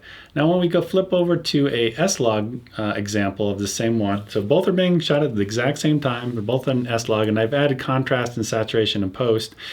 But when I start to pan up into the sky, and you can kind of see it right now, these kind of horizontal, slightly curved banding lines that are happening all throughout the image on the right-hand side that are not happening on the left-hand side. Most of that banding, I believe, is coming from the lower bitrate. And I want you to keep that in mind, because when we shoot in slow and quick, what we talked about before, you're going to get much lower bit rates than shooting in our other way of shooting for slow motion. Like when you shoot 120p, you can get 100 meg, or when you shoot at 60p, you can get 50 meg. So definitely keep that in mind when you're shooting with slow and quick, and you're using, or you have a lot of blue sky in your frame. And the only other thing I want to mention here is framing, or any sort of crop that happens when you change the frame rates. So here we are in 4K, and then we're going to go over to 1080-60. And sometimes with some of these cameras, when you go up to like even a higher frame, like 120, you'll get a different framing or cropping happening. And I can tell you that there's no cropping happening at all, which is fantastic. Also, if you're asking the question, does S&Q 120 look the same as normal 120 in terms of its framing? They look identical. And I just thought I'd throw this in here, the difference between 4K, 60 at 1080, and 120 frames per second at 1080. And as you can see, 120 is the worst, it's the softest, and then 60, and then the best quality is the 4K. All right, next up is proxy recording. If we turn this on, basically what we've been doing is recording two separate files to our SD card. One will be like your 4K recording, Xavc-S, and then the second one will be a proxy, which will also be done in Xavc-S. That will be done at 720, so HD, somewhat HD, and also at a lower bit rate of 9 meg. So instead of like 100 meg, it's at like 9 meg. So why would you do this? I can think of two reasons. The things I've never done before, but just hear me out, just a guess. Let's say you were captured a wonderful interview, a 3-minute interview of a CEO, and your producer at the news station's calling, send me that file right away, I need it right away. And you're not near your truck or something like that, I don't know. But basically you could, instead of transferring or trying to transfer your 4K file to your producer, you could just take the proxy file, transfer it to your phone, and then FTP it to your producer at the news station. That would be one example. The other example would be if you have a real weak laptop.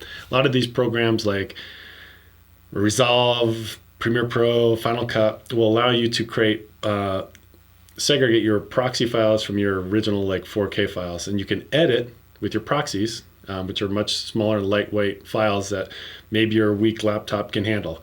And then when you go to actually render, it'll use the actual real or original 4K files. So if you look at the folder structure of your SD card, if we go to private, mroot, and then we go to clip, we can find our 4K file here. And if I open this program called Media Info and I click on HTML, we can take a look at a few different things. The first thing is your 4K file that we recorded was recorded at 100 meg that we can see here. And then if we scroll down, you can see that the resolution is 4K. Now if we go back out to sub, and then we can see that the file numbers are like the same, it's just added an S. And then if we look at the HTML version of this, you can see it's recording at 9 meg in terms of the bit rate. And we scroll down, we take a look at the resolution, and sure enough, it's at 720. All right, on page 2 of 9, we have autofocus drive speed, and we have autofocus track sensitivity. The drive speed is basically how fast it is focusing. So if you set it to fast, it's going to focus quickly on that particular object it's trying to track. Let's say if it's face detection is turned on, it's going to try to track that face as fast as it can. And then the next one is track sensitivity. You could set this to responsive or standard. And the best way I can describe this is as somebody crosses in front of your frame like this. If you have this on responsive and that person is crossing in front of you, it might want to attach itself, the autofocus, to that person crossing your frame. But if you have it set to standard, it's not going to do that. It's going to like kind of almost disregard something crossing in front of your frame quite quickly. All right, let's show a few examples. This is normal drive speed and standard track sensitivity. This is the way your camera comes, and it's a little bit slow for this type of action, trying to track that middle volleyball player up at the net blocking. And you can see it's a little bit on the slow side. Here's another example of normal drive speed and standard track sensitivity. And you can see these people that are crossing the frame are not interrupting the focus of the volleyball players. So that's a good thing. But when you set the tracking speed to responsive, like right here, you can see that volleyball player just got in the way of the ref's autofocus. And here, I've got it set to fast and responsive. And as you can see, this is just a normal interview. So we don't really have to worry about anything crossing in front of his frame, but I was just kind of curious how well this would work on fast. And I'm shooting this at f1.8, and it did, like I've talked about before, it did a fantastic job. And here's another example, but this one is slow and responsive. So we're gonna watch to see what happens when one of the volleyball players turns around and the camera recognizes a closer face right there, and we lost the ref.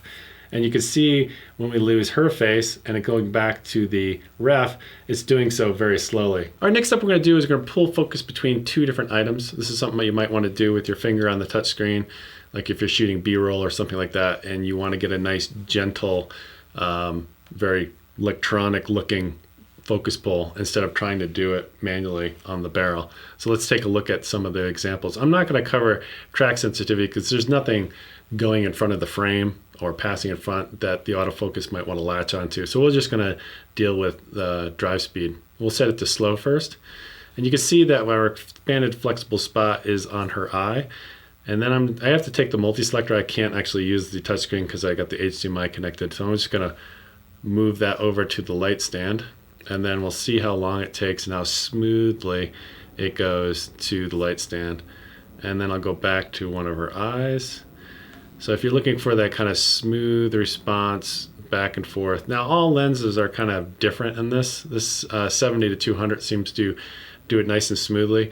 I have other lenses with older firmware that I haven't even updated that you can see in this example right here kind of is not very smooth. All right, so let's go to normal, see what that looks like real quick. We'll go back to the tripod, and you can see it's much faster, and back to her eye. So it's much faster. Now what I've noticed on this is this seems to be a little bit, here, I'll go right there. This seems to be a little bit different than the previous 7R2. That one, the fast on here seems to be similar to the normal on the previous camera for some reason. So they must have changed the algorithm or done something to it because it feels different than it did before. All right, auto slow shutter. I recommend not using this, but if you want to see what this does, we'll go ahead and turn this on. And basically what you have to do is go over to page 1 to exposure mode, and you need to be in aperture priority for this to work. And basically what it does is like, hey, it's getting kind of dark in here. What I'm gonna do is automatically slow down your shutter speed down to all the way down to a 30th if I need to, which is gonna increase motion blur. So I'd rather have control over my motion blur rather than the camera fluctuating it while the light changes. So let's take a look at an example. So you can see here I'm a 30th of a second, f22, because I wanted to create a very dark environment in auto ISO. And you can see the amount of motion blur that's being added to the shot. So that's not something I really want. Audio recording. I like to have audio when I record video, so I leave this on. Audio record level, we actually already talked about this in a previous video. And audio level display. I like to actually see the meters. If I turn this off and then I go into here and I press the display button multiple times to cursor through, you're gonna see I have no audio. But if I go into here and I turn the display on, and then I cursor through, you can see actually, I could see the audio meters, so I could know that I'm recording audio, which for me is important. Audio output timing. You can see here I have my headphones in, my earbuds in, and a lot of times what happens is I'm gonna set up a tripod, I'm gonna be sitting next to it in a chair, and I'm interviewing somebody, and they're looking at me, and they've got a wireless microphone on, and it's being routed to my camera. And I want to hear if there's any dropout, so I can say, hey, let me fix it, can you repeat the answer? If you set this to live, basically you're going to hear everything in sync. This should really say to me in sync. But when you set this to lip sync, everything is really delayed, and you got like 100, maybe 150 millisecond delay. Yeah, let's go back. That's just really annoying. So basically you have a delay that's really hard to listen to. And so basically what that does, what it says in the manual, it says outputs the audio and video in sync. So basically, when I guess if you're looking at the monitor, or this is being sent to like a control room, and they can actually see on the monitor the audio and the video, like their lips will be in sync. But when you're sitting right next to the camera, Yeah, it's so annoying to put that in lip sync, so I would just leave that in live. All right, wind noise reduction. If you turn this on, basically creates a high pass filter around 120 hertz, meaning that everything from like 120 hertz down to 20 hertz, that low, very low frequency of the signal, will pretty much be rolled off. It won't get rid of all the wind noise altogether. It'll definitely help. When I'm outside, I actually will leave this on, depending on what I've got, what microphone I'm using. But if I'm hearing some wind noise, I will actually turn this on so I got that high pass filter in effect, and I can actually hear, and not the signal being dominated by wind noise, I can actually hear the content that I want to hear. All right, marker display. We're going to go ahead and turn this on. And as you can see, I've got a camera here. I'm recording the back of the screen because these are overlays and it doesn't record. The HDMI is not able to record the overlays. So if we go to marker settings, we see the first one is a center, and I've got that turned on. We'll go ahead and take a look at what that looks like. I don't know the reason for this, but if you want to know the dead center of the frame, that's definitely the tool for you. Moving our way down, we have aspect ratio. I have used this, and a lot of times I'll go to 2:3:5 to 1, and if we go ahead and take a look at it, you'll say something like, maybe I need to frame her face more like this. I don't know, maybe we could zoom out a little bit, and then I would add black above and black below, or I would just, when I render the actual file, I'll render as a 2:3:5 to 1 aspect ratio. So totally up to you. It's just a great way of knowing where to frame your shot if you're going to basically crop the image later. Moving our way down, we have safety zone, 80% and 90%. Now I'm not a TV guy, but basically it says this has become a standard range that can be received by a general household TV. So if you're trying to stay within that and you're shooting for TV, maybe you need to do that.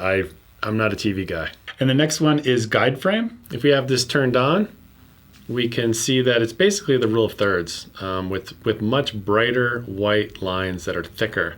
If those bother you, you want to use like the rule of thirds. I'm going to discuss later in the menu where you can set that up for rule of thirds, which looks less annoying than this does. All right, video light mode. You can see there are a lot of different options here. I don't know what any of them mean, to be honest. If you look at the B&H page for this particular light that you can buy that fits into the hot shoe, from what I understand, reading some of the answers and questions on the B&H page, you can actually have the camera power the light, or the light can be powered by itself. Again, I've never used this before, and that probably goes back to all these different modes that you have here in terms of how it's being powered. But this light is so expensive, and I've looked and there's no reviews. There's lots of questions people have asked, but there's no reviews, probably because it's a $550 light. So I hope it's not too much of a cop-out, but I'm gonna basically skip this item. All right, moving on, we have movie with shutter. We've already covered this one, and we've turned it to the on position so we can shoot movies from the shutter. Silent shooting, we're gonna skip that, it's photography. This next one is also photography. All right, release without lens. I enable this, so if I want to use third-party glass or a dumb adapter, or I want a lens whack, I don't have to have a lens on the camera in order to take a picture or shoot video. So I enable this. The next one down is release without card. I disable this, so I won't be able to take a picture without the card being in it. But as you can see, it's got a pretty annoying message saying no card, no card. So basically what I do every morning before I leave for a shoot is I format the card. And what does that do? Well, if I format that card, that means that there's a card in it, and it also means that it's got power. And those are the two things that you'll probably forget, is either a battery or having a card. So if you always get into the habit of formatting before you leave, you're pretty much good to go. All right, next up is Steadyshot, and as you can see, Steadyshot is grayed out, and it's because the switch is actually on the lens for the 7200. If you have another lens that doesn't have a switch, you can actually toggle this on and off. And basically what it is the sensor moves around kind of like Jello, and it tries to compensate for your movements. Let's say you're walking or you drank too much coffee or something like that, and it's going to kind of even out those shakes. So let's take a look at a few examples. Here I've got Steadyshot turned off, and then boom, you can see I just flipped the switch, and now Steadyshot is turned on, and as you can see, it's producing really great results.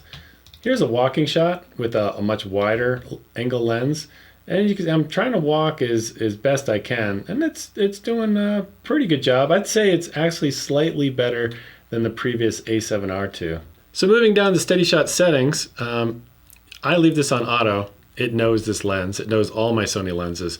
But let's say you have a third-party lens that the camera doesn't recognize. You're going to have to put this to manual. And let's say you're zoomed all the way to 70, or zoomed out, let's say to 70. So you're going to have to go all the way down here and pick 70. And if you don't pick this right value, and these are out of sync between what you've got on your lens versus what you've chosen here, you're going to get some really nasty it's really nasty and it doesn't look good. And then when you zoomed, let's say I zoom this to 200, I'm going to have to go in here and go all the way to 200 and select it. All right, next up we're on page 5 of 9, zoom. I've got a full frame FE glass on here. I'm going to change that in a minute. I want to show you how this operates first. You can see I'm using my right and left cursor on the jog wheel, and I can zoom in and zoom out to a 2x magnification. Now I've got this set on clear image zoom. If I go to digital zoom, you'll see that zoom is grayed out and I can't do anything optically because this is a prime lens. All right, now I have the 18-105. It's a PZ, which stands for power zoom. And you can see this top item, zoom now, is grayed out. It says it's invalid with this lens because I can actually, there's a rocker switch on the side, and I can actually zoom in and zoom out as you see here. So let's go back into the menu. And I'm going to change this from optical zoom only to clear image zoom, and then we'll see what happens. Now if I remove the rocker switch, you can see I can go past the 105 number. Now I'm getting into clear image zoom territory. You'll also notice too is face detection works here, but once we get into this clear image zoom area, it does not work. And then we can zoom all the way to 2x. Next we'll go from clear image zoom down to digital zoom, and we'll see what happens. Now if I move the rocker, I can actually go to 4x. A zoom ring rotate. We'll just demonstrate what this does really quick. Left goes wide, so if I'm going to go to the left, you can see it's getting wider. And if I change this to right, and you can see it went the opposite way. So if you're coming from like, I don't know, a Nikon background where maybe it goes the other way, you have a muscle memory built up and it's confusing every time, you can go in here and swap it. Having clear image zoom, digital zoom, being able to shoot in crop or full frame, brings up a lot of different questions on quality. What do I want to do when I want to get more reach? I want to reach out and zoom in on something. What's the best way to do it? Do I shoot like in 4K and then punch in post? Or do I do it digitally? Do I use clear image zoom? There's a lot of different questions. So let's run through a few of these questions and see if we can get some conclusions. So the first question I have is, what is better at 1080? Do we have crop mode, which basically has a 1.5 image magnification, or full frame with clear image zoom at 1.5? Let's take a look at a few examples. This first one has text, which is always a really great way to see things clearly on these type of tests. And I would give the win to the crop. All right, next up is with a person with more or different textures basically. We don't have text, but we have a person's face, person's hair, their shirt. I'm looking for aliasing, moire, any other type of issues, and they look very similar.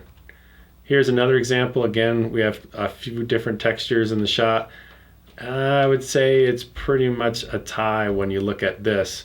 But if we go back to the text, to me that's a pretty clear winner. I mean, it's kind of splitting hairs, but I can see the difference looking at my monitor here that the crop is better than full frame. Question number 2, what's better at 4K? Do we punch in 2x in post, meaning we do it with our NLE, or do we do it in camera 2x with a digital zoom at 4K? So we have 4K, 2x in post, so we're doing that in our NLE, and on the right hand side we're using digital zoom.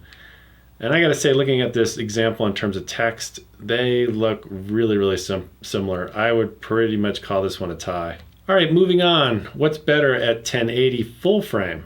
2x zoom in post, so basically we're doing it with our nonlinear editor, or 2x clear image zoom. And when we look at this, obviously the resolution has gone down from the previous example, but again, I would say this is pretty much a tie. All right, next question is very similar to the last one. What's better at 1080, but this time we're going to do crop. 2x zoom in post or 2x clear image zoom. And this time we're using a person with the hair, and we're looking at the shirt. And I don't know, I would pretty much call this one a tie. And my last question is, what is better at 4K when you're shooting in crop mode? Is it 1.5x zoom in post, so you're doing it in your NLE, or are you doing it in camera at 1.5 clear image zoom? So let's take a look. I would say I would give in camera clear image zoom 1.5 a slight, ever so slight advantage over 4K crop 1.5x in post. And I'm not exactly sure what Sony does in terms of clear image zoom. I've asked the people at trade shows from Sony, and they talk about some sort of database that's in the camera that knows certain textures, like, you know, the hair on a cat versus a rug or something like, in terms of different textures, and it knows what to do and when it sees those type of textures. So when it maybe sees a face and it sees hair, maybe it adds a little bit more micro contrast. I'm not exactly sure what it does, but just for me looking at it visually, I would give a slight, ever so slight advantage to clear image zoom on this particular example. All right, conclusion time. There's a few no-brainers here. Obviously, do everything optically first if you wanted to get more reach out of your lens, or you're trying to reframe something tighter. Shoot in 4K, that you're gonna get more resolution. Those are no-brainer items. The second thing I wanna say, I mean, just overall, is clear image zoom works better than digital zoom. So if you have clear image zoom at 4K at 1.5 versus digital zoom at 1.5, for some reason, whatever Sony's doing in the background, clear image zoom has always been a winner for me. And the last thing I want to say is, don't fear clear image zoom when you're shooting in 4K. Now this is very lens dependent. I've gotten great results on certain lenses and not so great results on other lenses. So let me give you an example. This lens right here, 18-105, if I use clear image zoom on this one and I'm shooting 1080, I can get kind of disappointing results. On other lenses, it works fine. So you kind of have to, I don't know what lenses you're using. Maybe you're using third-party lenses. Everything's a little bit different. But this particular lens is a little bit disappointing. But pretty much I'd say across the board, the overall conclusion I want to give here is, if you shoot in 4K and you use clear image zoom up to 1.5, which is its maximum, I've never been disappointed. So I would say the big conclusion here is, don't fear clear image zoom when you're shooting in 4K. You might want to fear it if you're shooting in 1080, depending on your lens. On the top of page 6-9, we have display button. Monitor is the screen that's on the back, and Finder is your EVF. So let's go ahead and take a look at monitor first. The way I believe it comes stock is pretty much what you see here. But I'm going to go ahead and turn on graphical display. I'm going to go down and hit enter, and we'll work our way through all the different screens. So the first one is got the graphical display on it, and you can see it's that thing on the bottom right hand side. And if I move the aperture, you can see I'm moving the aperture, I'm basically getting redundant information. I could see the information on the bottom as well as in the graphical display. I really don't need it. It gets in the way. It clutters things up. I don't like having it, so I usually turn that off. Let's hit the display button again. So this one has a lot of information around the edge. I do like having this because you can or learn things, what's going on about the camera quickly. Hit the display button again. It pretty much cleans everything up. As you can see, certain things time out after a few seconds. Let's hit the display button again. We've got the histogram. Hit it again. Level meter, and I use this when I'm using a gimbal a lot, just to make sure the gimbal is nice and level. Let's go ahead and hit it again. And then we get into this all information type mode. I just want to say that I am in a M mode on the dial. If you're in the movie mode, I don't think you'll actually see this overall screen of metadata. Let's go ahead and display it again. And it takes us back to the very top. If we go back in, we'll notice that monitor off. If I were to actually, I can't actually demonstrate this because I got the HDMI connected and it won't display a blank screen. So basically monitor off is basically nothing. And that's great if you're doing, like, I don't know, time lapses or something at night where you want to just save battery and you don't want to power the screen all the time and you want the battery to last longer. You can just go ahead and turn the monitor off if you're doing that. Next up in the Finder, we have, again, the graphical display, which I don't like to have. We have a display all information, which I don't really need in the viewfinder. No display, I like to have it nice and clean. Histogram, I love having that. And I do occasionally like having the level. So to toggle through there, again, you basically put your eye up to it and then you can just toggle through all the different modes. Next up is Finder Monitor. If you set it to auto, I think that's just a great place to do it with. If I put my hand in front of the eye sensor, you can see the display turns off. You could set it to Viewfinder, which is here. And if I set that, I won't be able to see the screen anymore. But if I set it to Monitor, obviously I can pass in front of this. I think instead of deep diving into this and using this one, I would always just set this to auto and then pull the screen out if you want the eye detection to turn off. I think that's the quickest way to do it. All right, next up, Finder frame rate. This is photography only. I just want to mention it really quickly. If you set this to high, basically what happens is the frame rate increases, but the resolution decreases in the viewfinder. I can deal with more choppy playback while having better resolution. All right, next up is zebra setting. The first one is you can have this on or off. Remember, we've already assigned this to a button. So if I press this button right here, it turns the zebras off or turns the zebras on. You don't see any zebras yet because we need to go ahead and set them. So what I'm gonna do is bring this to 100 plus. So when I hit this left button, I can turn them off or turn them on. So let's go get back into the zebra levels and explain what these do. So let's go to 100. And in the manual, it doesn't discuss what range it gives you that you're seeing right here. If it was just 100 IRE, you wouldn't see many zebras. Basically what it's showing you is from 95 to 105. It's plus or minus 5. And how do I know that? Is because here under custom, we can set this to standard plus range. I think that's what it means. And we can go all the way to 100, let's say. And then we can set this to plus or minus 5. And this looks exactly like this. So I know, see this 100 looks exactly like this one, which is 100 plus or minus 5 IRE. So what is IRE? We're going to talk about this more later, but basically if you have a scale from 0, which is complete blackness, to 100, which is white, that's your IRE scale from 0 to 100.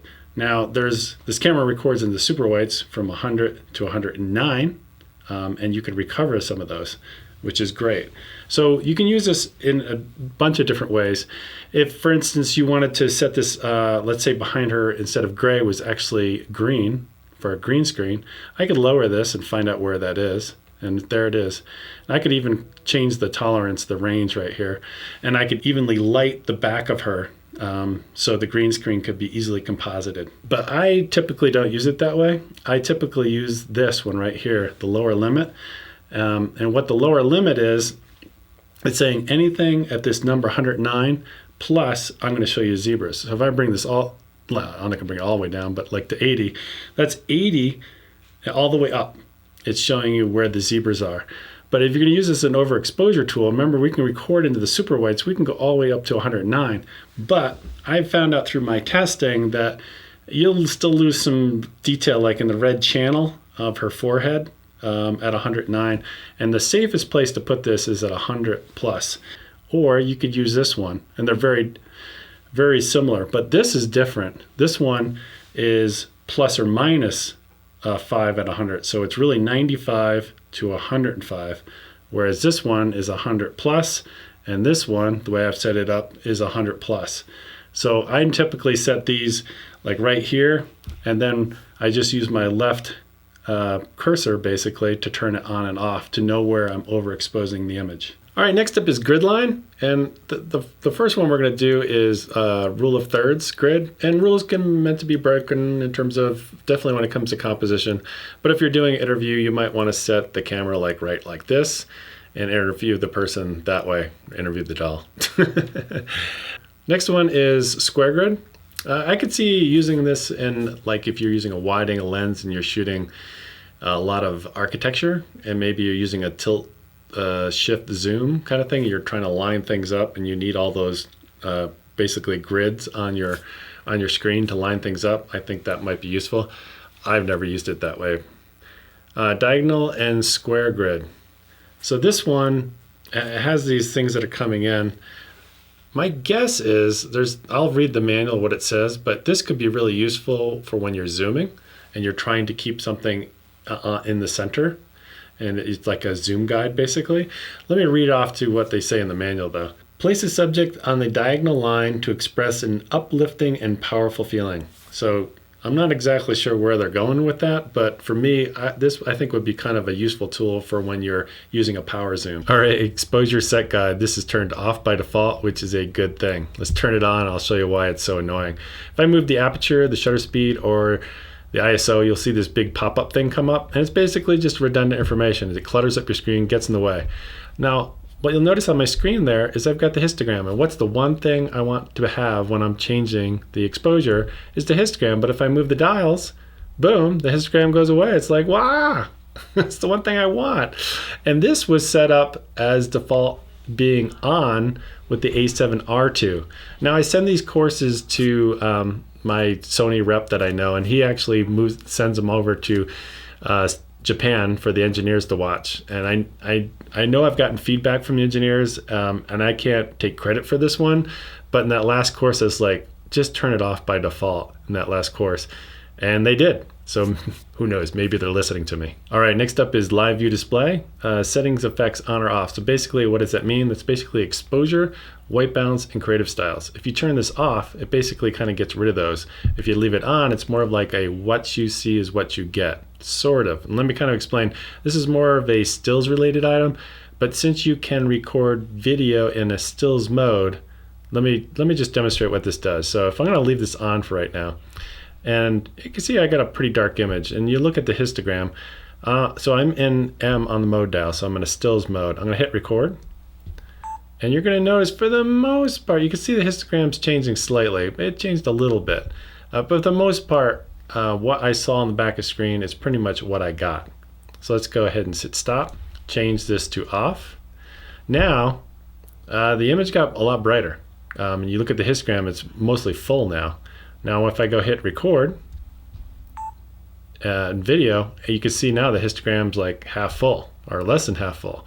So it's not what you see is what you get. So if you're one of these people that like to shoot videos in a stills mode, I would highly recommend leaving this onto the on position, and that way you'll have a much better idea of what you're filming before you hit the record button. Continuous shooting length. It doesn't have an icon next to it, but I'm pretty sure it's photography only, so we'll go ahead and demonstrate. I'm in an M on the mode dial, and let's go ahead and take a look at what we have here. We have a new item on the left-hand side of the screen, that vertical bar, and if I do a burst, you'll see that bar actually move, and it's basically, I think the manual says, the remaining time for which continuous shooting can be performed. That's the indicator that you have there. But when we're in movie mode, you can see that there is not a bar. And if I hit record, there's no bar, there's no time remaining or anything. So this is definitely a photography only item. Auto review. There's no icon next to it, so let's explore it really quickly. I've set this to 2 seconds for this demonstration. I'm in the stills mode. I'm gonna take a picture and put my hand in front of it. And you can see that it held for about 2 seconds, and now you can see my hand. When I go to video mode, and I record a video, and I stop the video and I hold my hand in front of it, yeah, it's not holding. So I don't know why there's no icon in front of it. All right, top of page 8, we have custom key for photography, custom key for video. We've already covered these already in the previous video. And then we got custom key for playback. I'm just gonna show you really quickly. The only thing I've changed here is I've changed this to rating. So the C3 button on the back of the camera, when I'm reviewing images, stills, I can rate them and I bring them in Lightroom and they're already tagged, which is fantastic, so I can sort quickly. On the video side of things, unfortunately, you can try rating, but I haven't found any NLE that'll carry that meta information over into like Resolve, Premiere Pro, or Final Cut to actually work. Function menu set, we've already covered that in a previous video. Dial setup. Again, this goes back to muscle memory. Let me demonstrate this really quickly. So the front dial right now controls the aperture, rear dial controls the shutter speed. If I go in here and I flip it, basically the opposite happens. If I start moving the front dial, you can see it's moving the shutter. So if you're coming from a background of a different camera manufacturer and your muscle memory is already set up for a certain way, you can reverse this from the way it comes default. AV-TV rotate. So basically, if it's normal, when you move the dial, it moves normally. If I put it reverse, let me demonstrate. So I'm going to move the dial to the left, and you can see the aperture numbers going up. And if I go back in and I turn that and I go to the left again, you can see it's going down. So again, it goes back to muscle memory. If you're coming from a different manufacturer, this might help you out. All right, next up is Dial EV Comp. I gotta admit, originally I thought this was a photography only item, but I actually made this work. If you wanted to do it this way, I don't recommend it. But if we go to page 1 of 9, you can see I got the exposure mode set to shutter priority. So let's go back to page 9. And under here, we got it set to off. And let me just demonstrate, show you what's happening. I'm gonna just move the rear dial around, which I'm changing the shutter speed, as you can see. And you can see that both the shutter speed and the aperture are changing, basically trying to keep the exposure constant, basically. So I'm gonna put this back at 50th of a second. Now I'm gonna go back into the menu and change this to front dial. Now watch what happens when I move the front dial. You can see that the exposure is changing. So it's going down by 2 stops, and I can go up by 2 stops. I can't go any more than 2 stops. So I can actually control the exposure with the front dial while in shutter priority exposure mode. Would you ever want to do it this way? I don't know, probably not, because moving this dial around all over the place is not the best, and you are changing the depth of field constantly as you're moving the dial. Again, I would use auto ISO if you wanted the gain of the camera to be controlled automatically.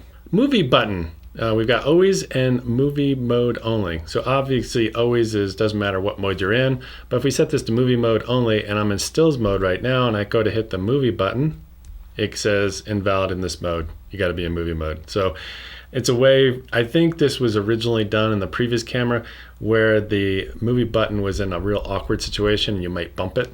And people didn't like bumping it, so they wanted to be able to turn it off. So that's probably why that's there. Lock operation parts. So you go in here, you can have the multi-selector, this one, the dial and wheel, this one.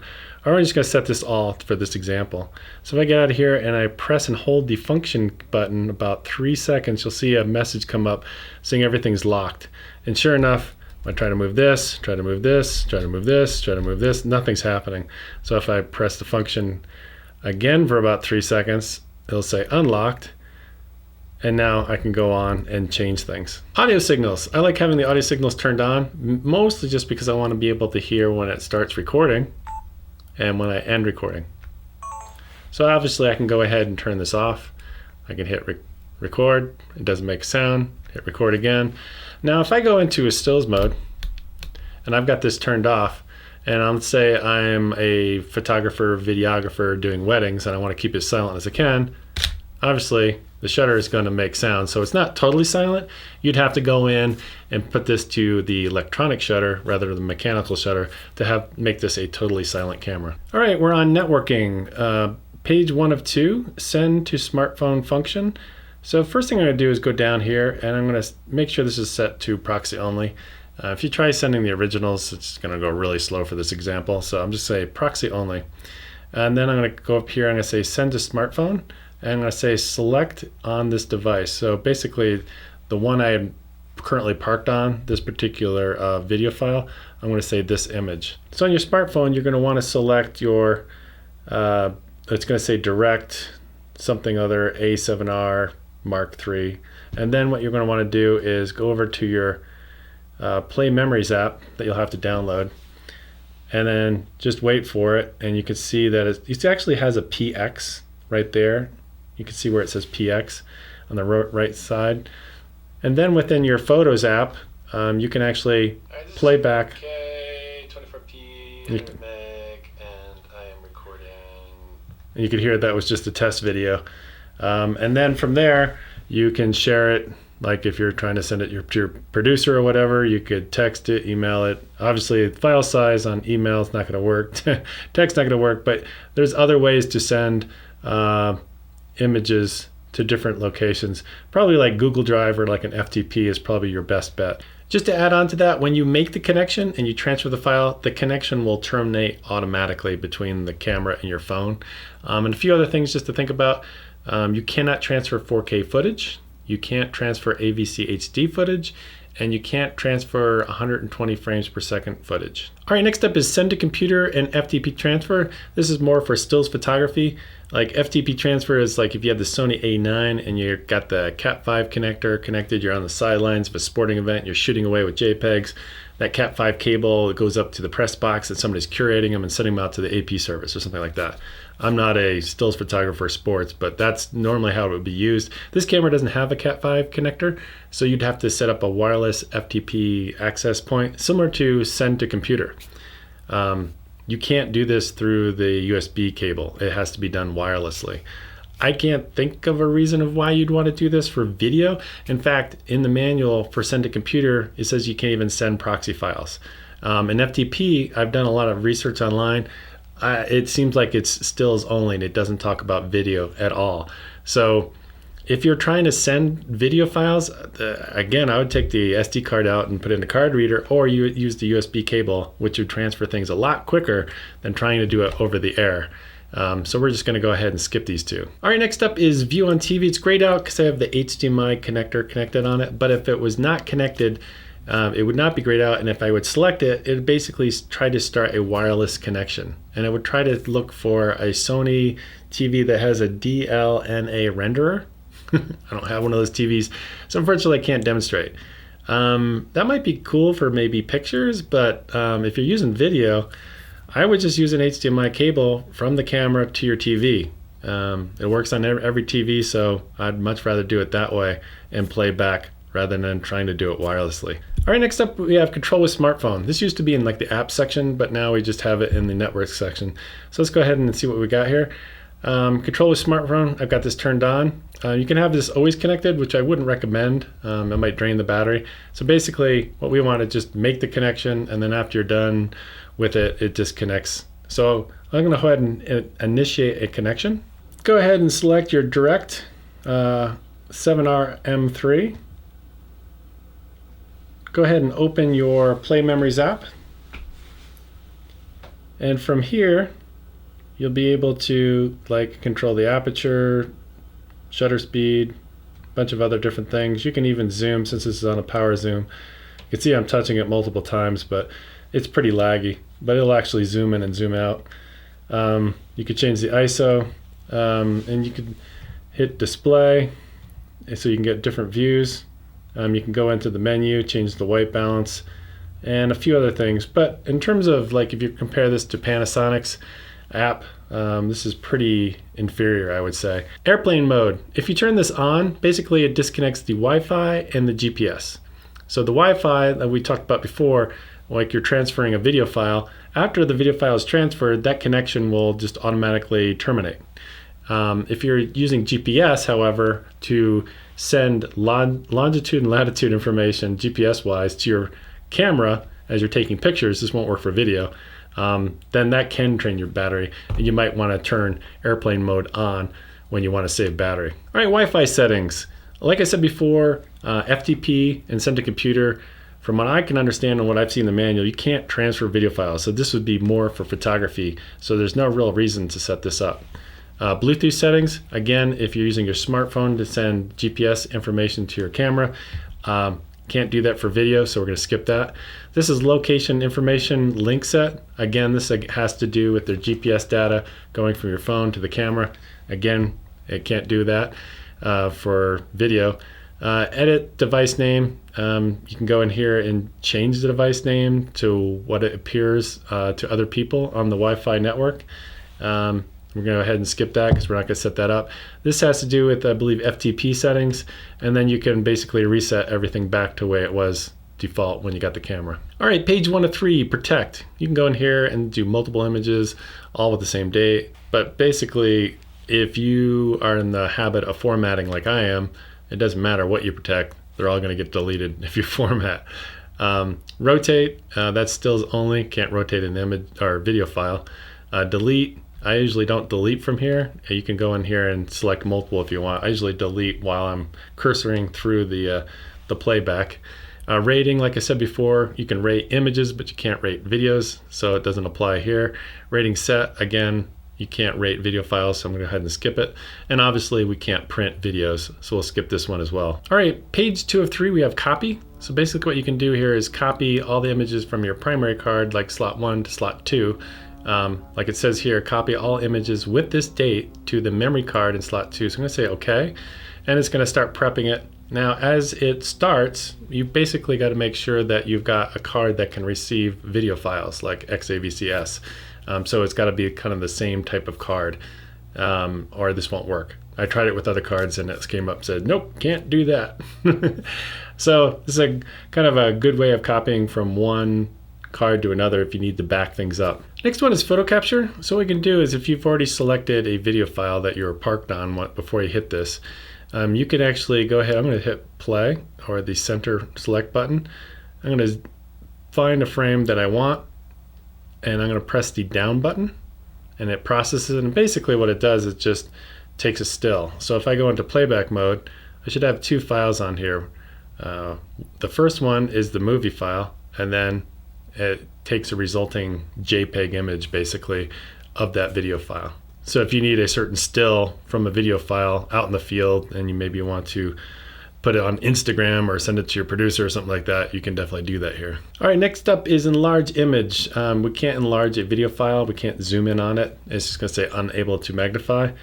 This is also stills related. We'll skip this one. This one is stills related, but it's kind of cool. I'm just going to mention it really quick. I definitely set this to focus position. So if like you're doing a portrait and you're shooting at like f1.4 and you're wondering if you got the focus right on the person's, let's say, eye.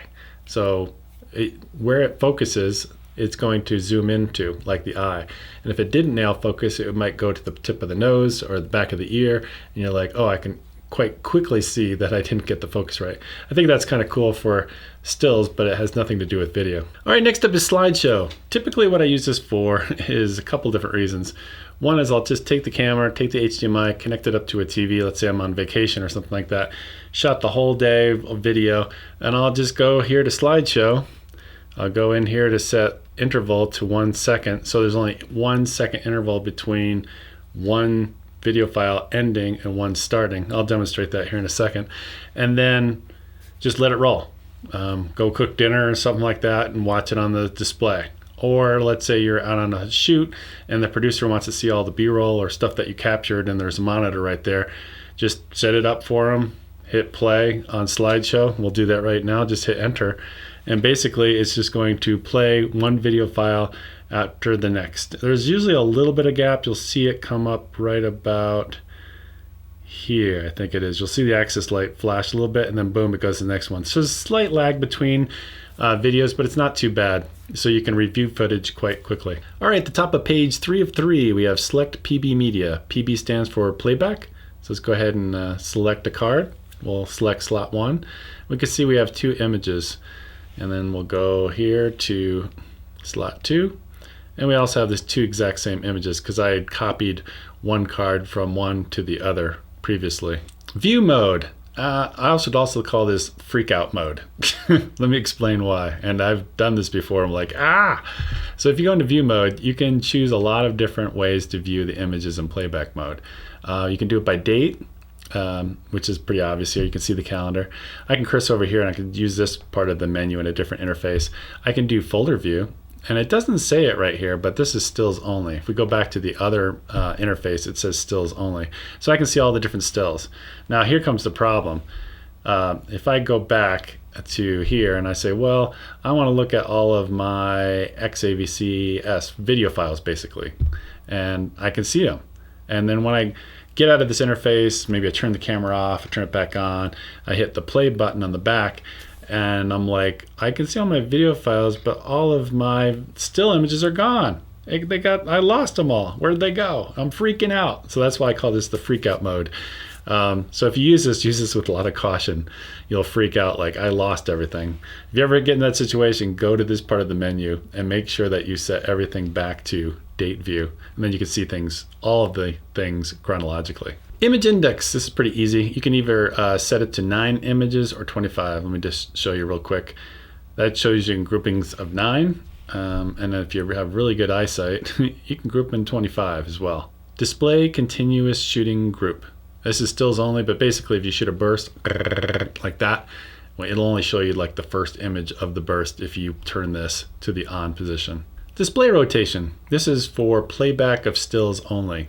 You can set this to auto, so when you turn the camera, the image will turn with it basically in playback mode. So you don't have to tilt your head, but this has nothing to do with video because I've tried it on video files and it will not rotate the video file. Image jump setting. This is kind of cool, but it's only photography, unfortunately. You could set up the front dial or whatever dial you want.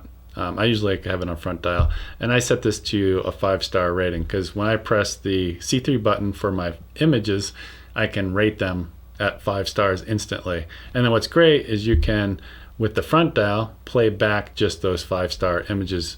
If you use the jog wheel in the back, you can cursor through all of them. Unfortunately, like I said before, if I go ahead and hit play and I hit the C3 button, it says unable to perform rating on this image. So I wish we could rate our video files. All right, now monitor brightness. You can have this on manual and you can actually increase or decrease.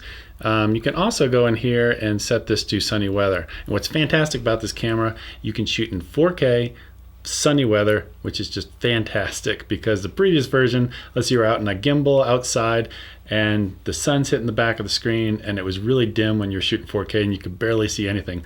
Now we can finally see. All right, next up is viewfinder brightness. Here I can't really show you what's going on, but basically you've got auto and you got manual. And basically what for this particular camera, when I'm using this eye cup basically, and it seals really well around my eye, it really doesn't matter if it's in auto or if I put it in manual and then change it because it makes such a great seal around it. So to be honest, I just leave it in auto. All right, next up is finder color temperature. I would recommend not adjusting this at all because this could really screw up your white balance. Basically what it does is it changes how warm or how cool the image is. I would leave it right at the 0 setting. All right, next up is gamma display assist. So what you can do here is you can record the image very flat using like S-Log, let's say, for example, and then you can monitor in more of a contrasty, different way so you can judge things like focus and exposure a little bit better. But I don't use it. Let me show you why. So let me get out of here. And you're going to see that the light meter right here says I have a properly exposed image. But if you look at the histogram, it's like, man, boy, it looks awfully dark. But what we're going to do is we're going to go into Gamma Display Assist and we're going to change this to S-Log 2, which is what I have it turned on to. And now you can see the display looks better. It's still pretty dark, and you can look at the histogram. Histogram really hasn't changed at all. Histogram looks really dark. But what we're displaying, let's say if you're trying to get focus on something like that, it's really hard to do that on a flat image. But here, it looks a lot better. But the problem is it's a very underexposed image. This is how I normally do it. So I'm going to turn this off right now, and I'm going to bring up the exposure to where I think it's correct. And I'm going to cover this more later in the S-Log chapter. But I'm going to bring this up to where the histogram is somewhat full or kind of in the middle. And that's usually, as you can see, I'm about 2 stops over. But that works really well. I'd say it's probably somewhere around here is where I'd normally shoot S-Log 2. But the problem comes in when I go into Gamma Display Assist and I bring this to S-Log 2.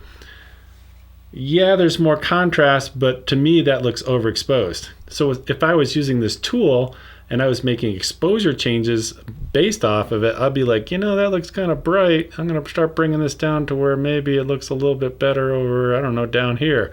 But later on when I bring it in post, I'm going to be dealing with noise issues in the shadows. And we'll cover this more later in the S-Log chapter. All right, volume settings.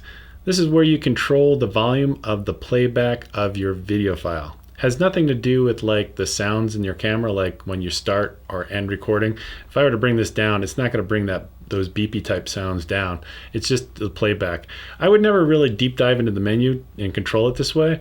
I would actually hit the play menu. And if you want to get to that quickly, hit the down part of the jog wheel and you'll be able to get to it much faster. And then you could just use the left and right to control it. Delete confirm. I kind of live on the edge. This is the way it comes default. It comes up with a cancel, so you actually have to add an extra step. If you do this one, you don't have to do an extra step. So let me demonstrate. So if I want to delete this video file, I'm just gonna hit the trash can button.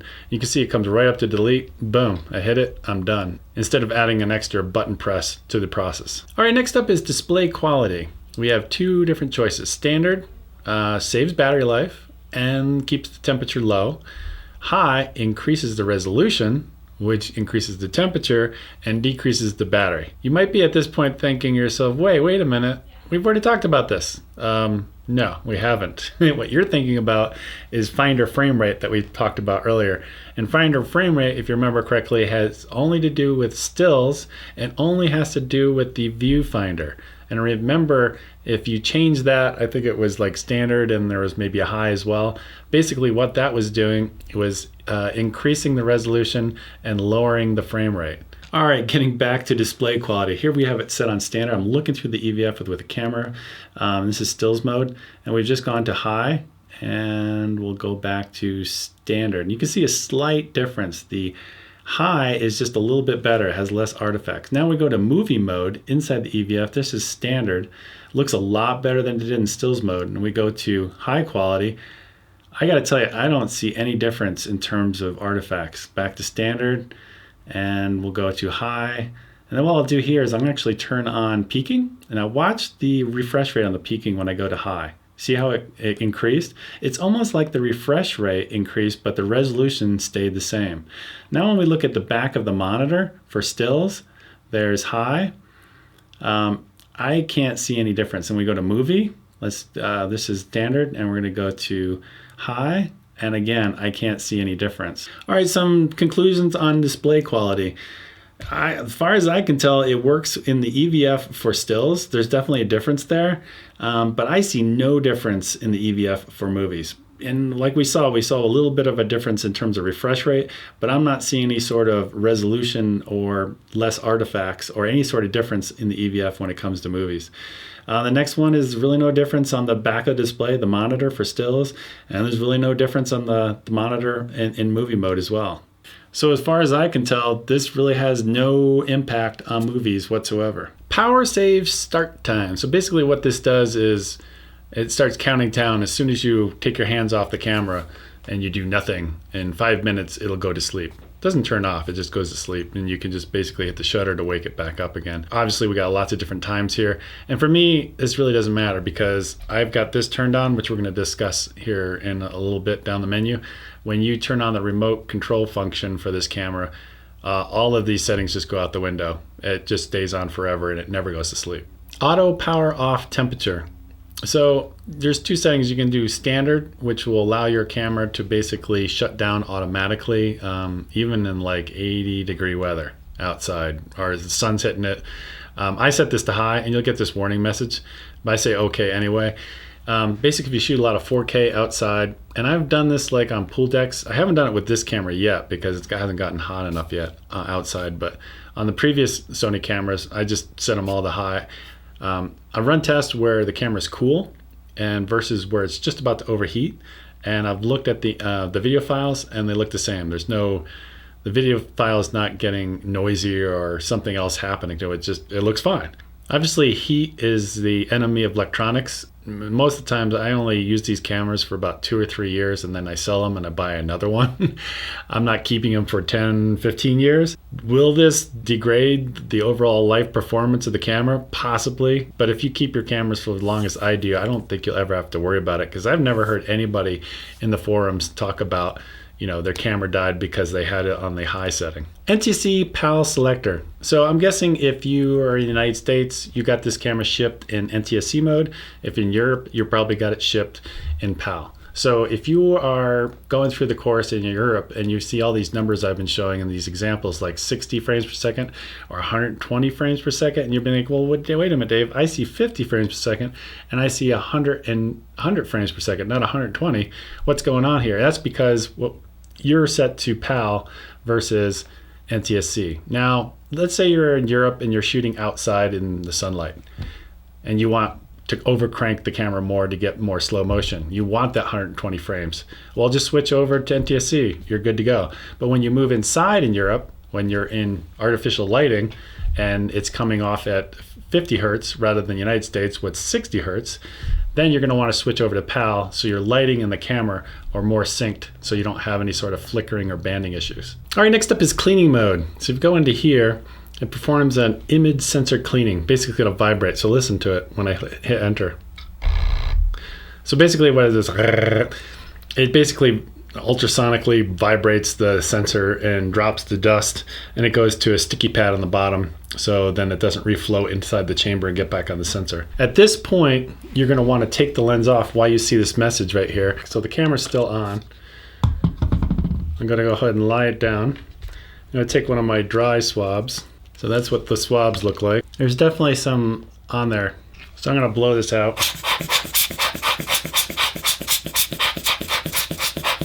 Take a quick look at it. And there's still some dust on there, so now I'm going to use this.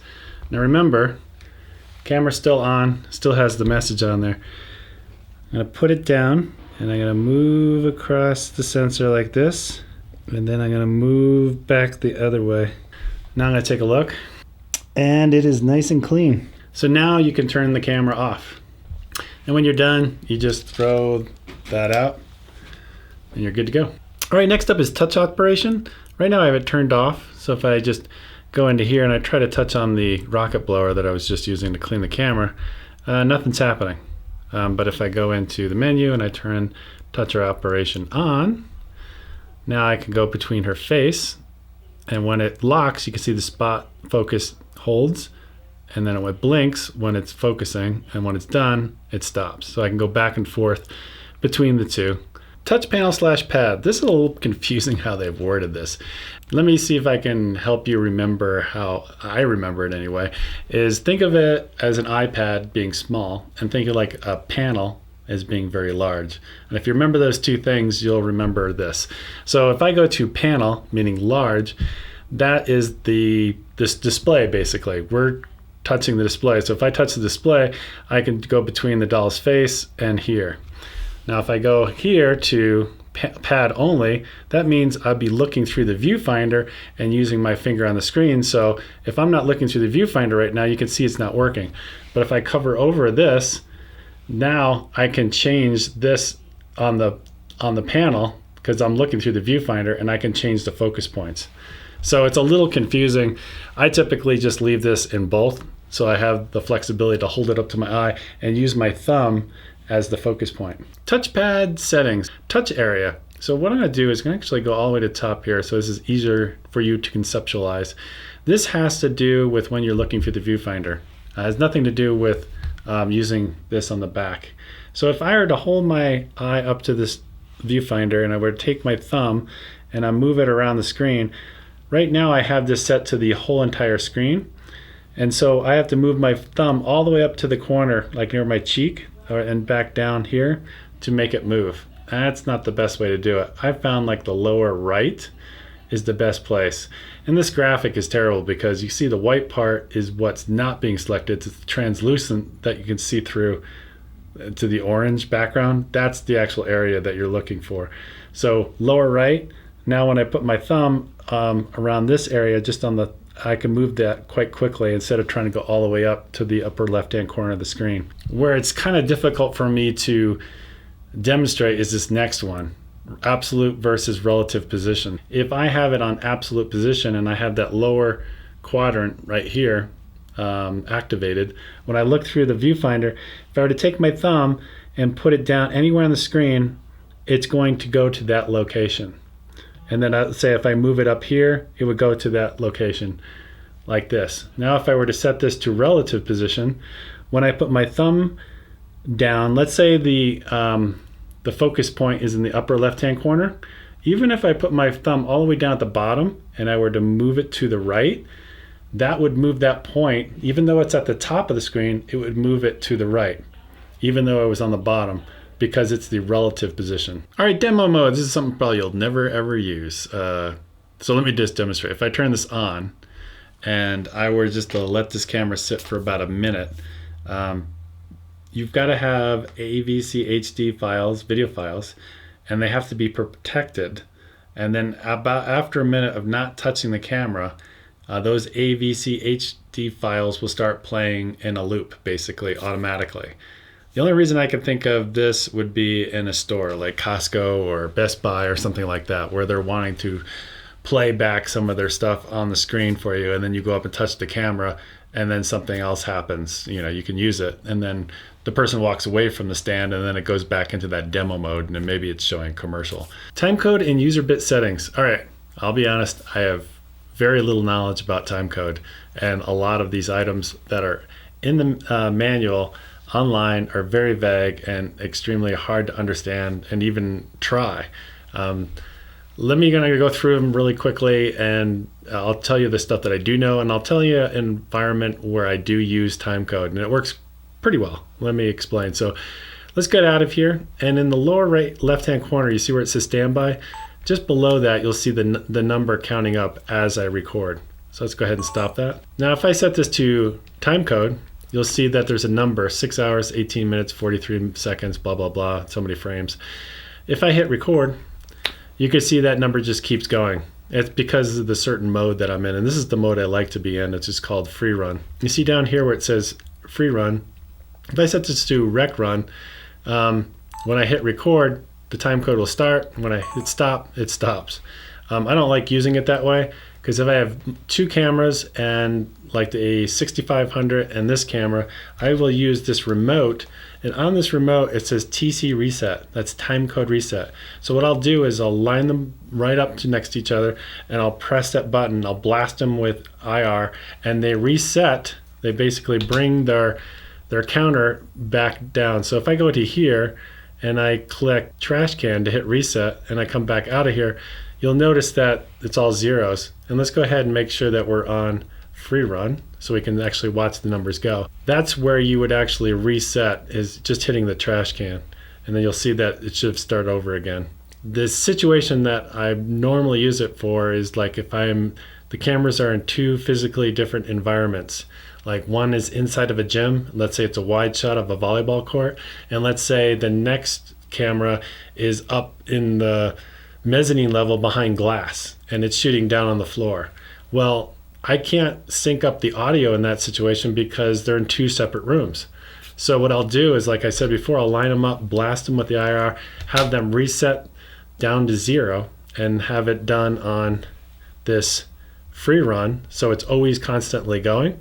That number on the bottom is always going. And so when I start and stop the cameras and then I bring them into my NLE, I'll just say, sync these two cameras up via timecode, and then bloop, they all line up, and then I'm ready to go. And usually these cameras will drift. Timecode in these cameras, I think there's a quartz crystal, if I'm correctly, that type of clock.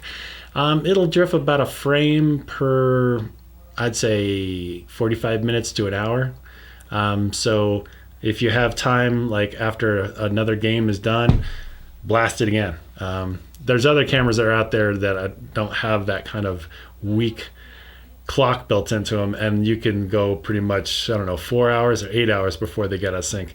These cameras get out of sync really fast.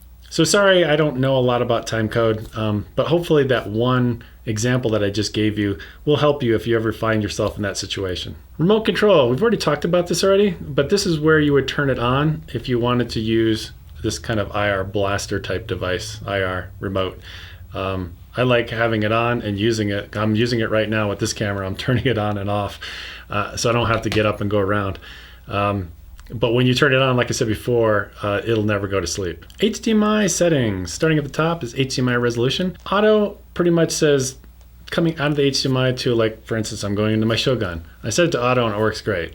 Basically, it's kind of a handshake between the camera and the device.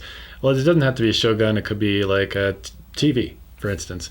And it just kind of knows. They talk to each other and say, what are you sending me? Okay, I'll take it. In this case, I'm sending it just a 1080 signal because that's what I have to do in terms of these menus. These menus don't come out at 4K, but I could set it to 1080 if I wanted to, or 1080i if I wanted to, or 4K/1080. For the most part, just try auto. It'll probably work just fine for you. So it's basically just what's coming out of the HDMI in terms of the resolution. The next one down, this is the output again of the HDMI. Do you want it to be 24p or 60p? I normally just set it to 24p, and some devices won't even be able to record 60p at like 4K or something like that. HDMI info display, Right now it's turned on, so you can see actually what's going on here.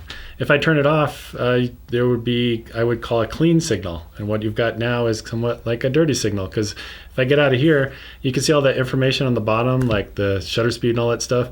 If I had turned that off, all that stuff would go away and that would fill the frame, because you don't want to record a dirty signal. The only time you want to do it is like when you're doing a course like this. Timecode output. If you turn this on, basically it's going to take the timecode that's inside the camera and send it to your Shogun or whatever device. And if you set your Shogun up to receive it, basically. And you guys can't see it, but there's an overlay, and sure enough, it's tracking with what I've got on the camera. So if you want to have those two synced up, basically. Record control. I could never get this to work, but basically if you turn this on, basically what should happen is if I press the record here on the camera, it should also record on the Shogun. And if I hit stop, it should stop it. But I've never gotten that to work. I've been to like NAB trade show and walked up to the booth and they demonstrated to me, and it's like, yeah, it's working there, but it's never worked here. So I have a feeling it's either my cable or it's the Shogun that I have. It's one of the very first ones, and maybe something's wrong with it. But from my understanding, what I've seen demonstrated at the trade show, it does work. So you could trigger both of them at the same time from the camera. And the last one is control over HDMI. So you need a Sony Bravada TV for this to work. I'm not really going to go into it, but it's kind of a convoluted, weird way of using the remote control and how it controls things. But it's really confusing. You could read it in the manual, but unless you have a Sony Bravada TV, which I'm guessing a lot of you don't, we're just going to go ahead and skip that. 4K output select. So basically what you can do here is you can record internally to the camera and to like a Shogun via the HDMI, the way we have it set up here. Or you could say, hey, when I hit the record button, just record or send it over HDMI and don't record it to the card as well. A few things to keep in mind when you use an external HDMI device like this. One is when you're in 1080, you don't have much to worry about because you'll be in standby mode or in record mode. They'll both work in terms of being able to see both displays on the back of the camera as well as your external display. It gets more complicated when you go to 4K. When you go to 4K, you'll be able to see both in standby mode, but when you hit record, you will lose the display on the camera. And then it gets a little bit more complicated when you go to proxy mode. The opposite happens when you're in 4K. You're going to lose the Shogun or external display, but you'll have it on the back of the camera. All right, USB connection. If this is grayed out, you probably have control with smartphone turned on. You'll have to go back, find it, turn it off so you can get to this location. Most times you'll never have to do anything with this. So if you take your camera and you use the USB cable to your computer, I'm on Windows, it'll negotiate, figure out what it needs to do, and it'll say, oh, I'm going to probably go to mass storage. And that's usually what pops up is mass storage, and which is good because this camera becomes a physical drive, at least in Windows 10, and you can find things quite easily. Some of these other items I've tried, it's harder to find where the files are. So I would start with mass storage if auto doesn't work. These other two, they don't even tell you what they really do in the manual. For instance, PC Remote talks about something about using imaging edge to control your product from the computer. I don't even know what imaging edge is. So auto, I think for the most part, for most of you, is going to work fine. USB LUN setting. If you are having problems with your USB, go ahead and try single. Multi's always worked well for me, but in the manual it says if you're having a problem with one, try the other one and see if it works better. USB power supply. I would definitely leave this on. That way you can power the camera via USB. Now if you have two power supplies and you're plugging them into the camera, I believe the first one that you plug into the camera is the one that is going to supply power to the camera. PC remote settings. This is photography only related because I believe this has to do when you're tethering the camera to a computer or a laptop. Does it save on the camera and the computer at the same? It's asking those type of questions. It has nothing to do with video. All right, language, very obvious. Hopefully your primary or secondary language is English. If not, you probably had a really tough time understanding what I've been saying the last couple hours. Date and time, we've already covered this. Area setting, that's basically your time zone. Copyright info. So if you turn this on, basically it embeds the information that you're going to provide below into your still image, like a RAW or JPEG type of image. It's going to have that EXIF data or your copyright information embedded into that. Now for video, it really doesn't matter because, well, at least last time I looked in like Sony Catalyst, which does show you a lot of meta information. Last time I don't remember seeing that, but it really doesn't matter because once you upload to YouTube or any place else, it's going to strip all that data out because you're going to have to transcode it and then upload it if you're going to do any sort of editing. All right, format. We've already kind of talked about this before, but I would recommend that you format rather than delete your cards, and format your card before you leave in the morning to go for a shoot. So basically, if you keep deleting and deleting and deleting, the chances of that card getting corrupt and having it to rebuild its database and maybe you losing information keeps going up. But if you reformat each time, you start kind of on a clean slate for each time that you shoot, which is a good thing. All right, file number, you have series and reset. When it comes to video files, they create, like the first one that you create is C001. And if you format your card each time, you don't have to hit reset here. It's always going to go back to 0. But if you wanted to and you're not in the habit of formatting, you come in here and hit reset if you needed to. Set file name. I have this set to a7Riii. You can't put 4 digits in, unfortunately, like a7R3. But this has nothing to do with video files because those always start with the letter C, and this has to do with photography. Record media settings. So right here, this first one, prioritize slot 1 and slot 2. This is different than what we did in the playback menu. The playback menu, we were setting what we wanted to play back from, slot 1 or slot 2. Here, we're setting what do we want to record to. I'm going to leave this in slot 1. I would normally just leave this always in slot 1. Just makes your brain think a lot easier when you're figuring this out because this can get a little bit complicated. The next one is record mode. And basically standard, if you have nothing in slot 2, card 1 is going to fill up and then you're done. But if you had another card in slot 2, basically what's going to happen is nothing. Nothing's going to go to card 2. Unless you go down here to auto switch media and you turn this on, basically once you fill up card 1, it goes to card 2. So let me go ahead and demonstrate this. I ran a test earlier. So what happens about 51 seconds before the switchover happens between the two cards, it's going to start to blink right about there. You see how it blinks at the top right next to the slot number 1 indicator? 51 seconds later, I'm going to fast forward it here and I'm going to show you what happens. Keep watching at the very top where it's flashing 0 and where the card slot number 1, and watch right there. You see how it wrote to the card number 1? That's where the crossover happened. So let's go watch it again. So we're going from card 1 to card 2 now. But what's weird is when you look at it, you're like, well, why doesn't it say card 2 if it's recording on card 2? And that's kind of what I expected. I was like, wait, well, I was expecting it from 1 to 2, but it never did. And the reason I was moving my thumb in front of the lens when I was doing that test is I wanted to see if it skipped any frames. So what I did is I took those 2 video files, one from card 1, the first one, and then the second part of it in card 2, and they're both labeled C001. So they're both named exactly the same thing.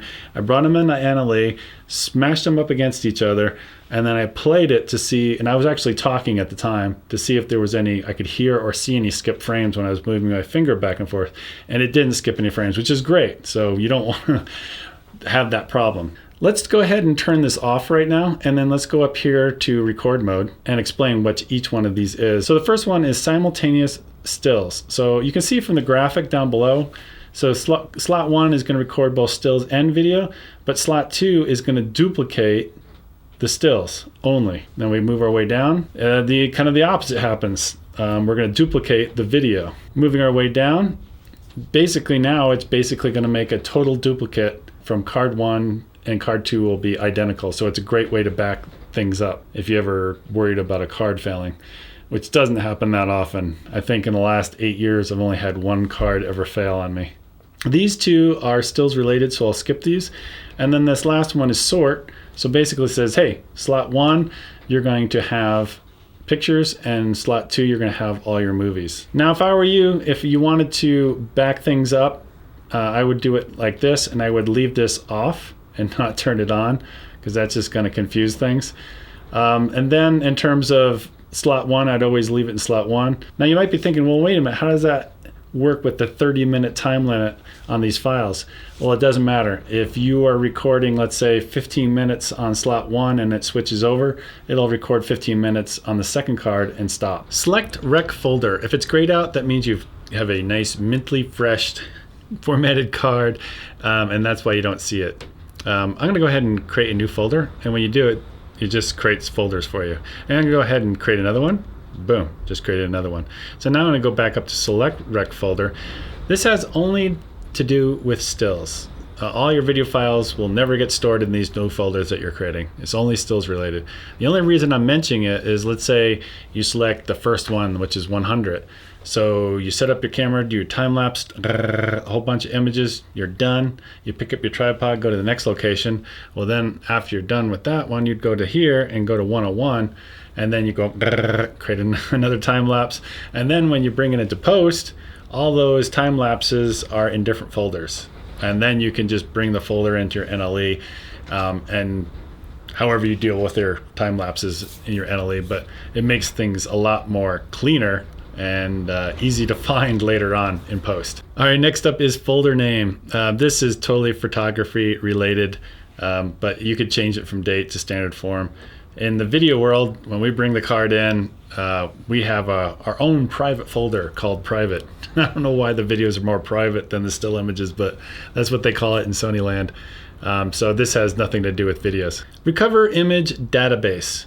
Basically what happens a lot of times if you're swapping cards with different cameras, even sometimes the same brand like Sony, but maybe it came from Canon or Panasonic and it ends up now into your card and you didn't format it, it might say something like, I don't know what's going on here, and it might actually come up, would you like to recover the image database?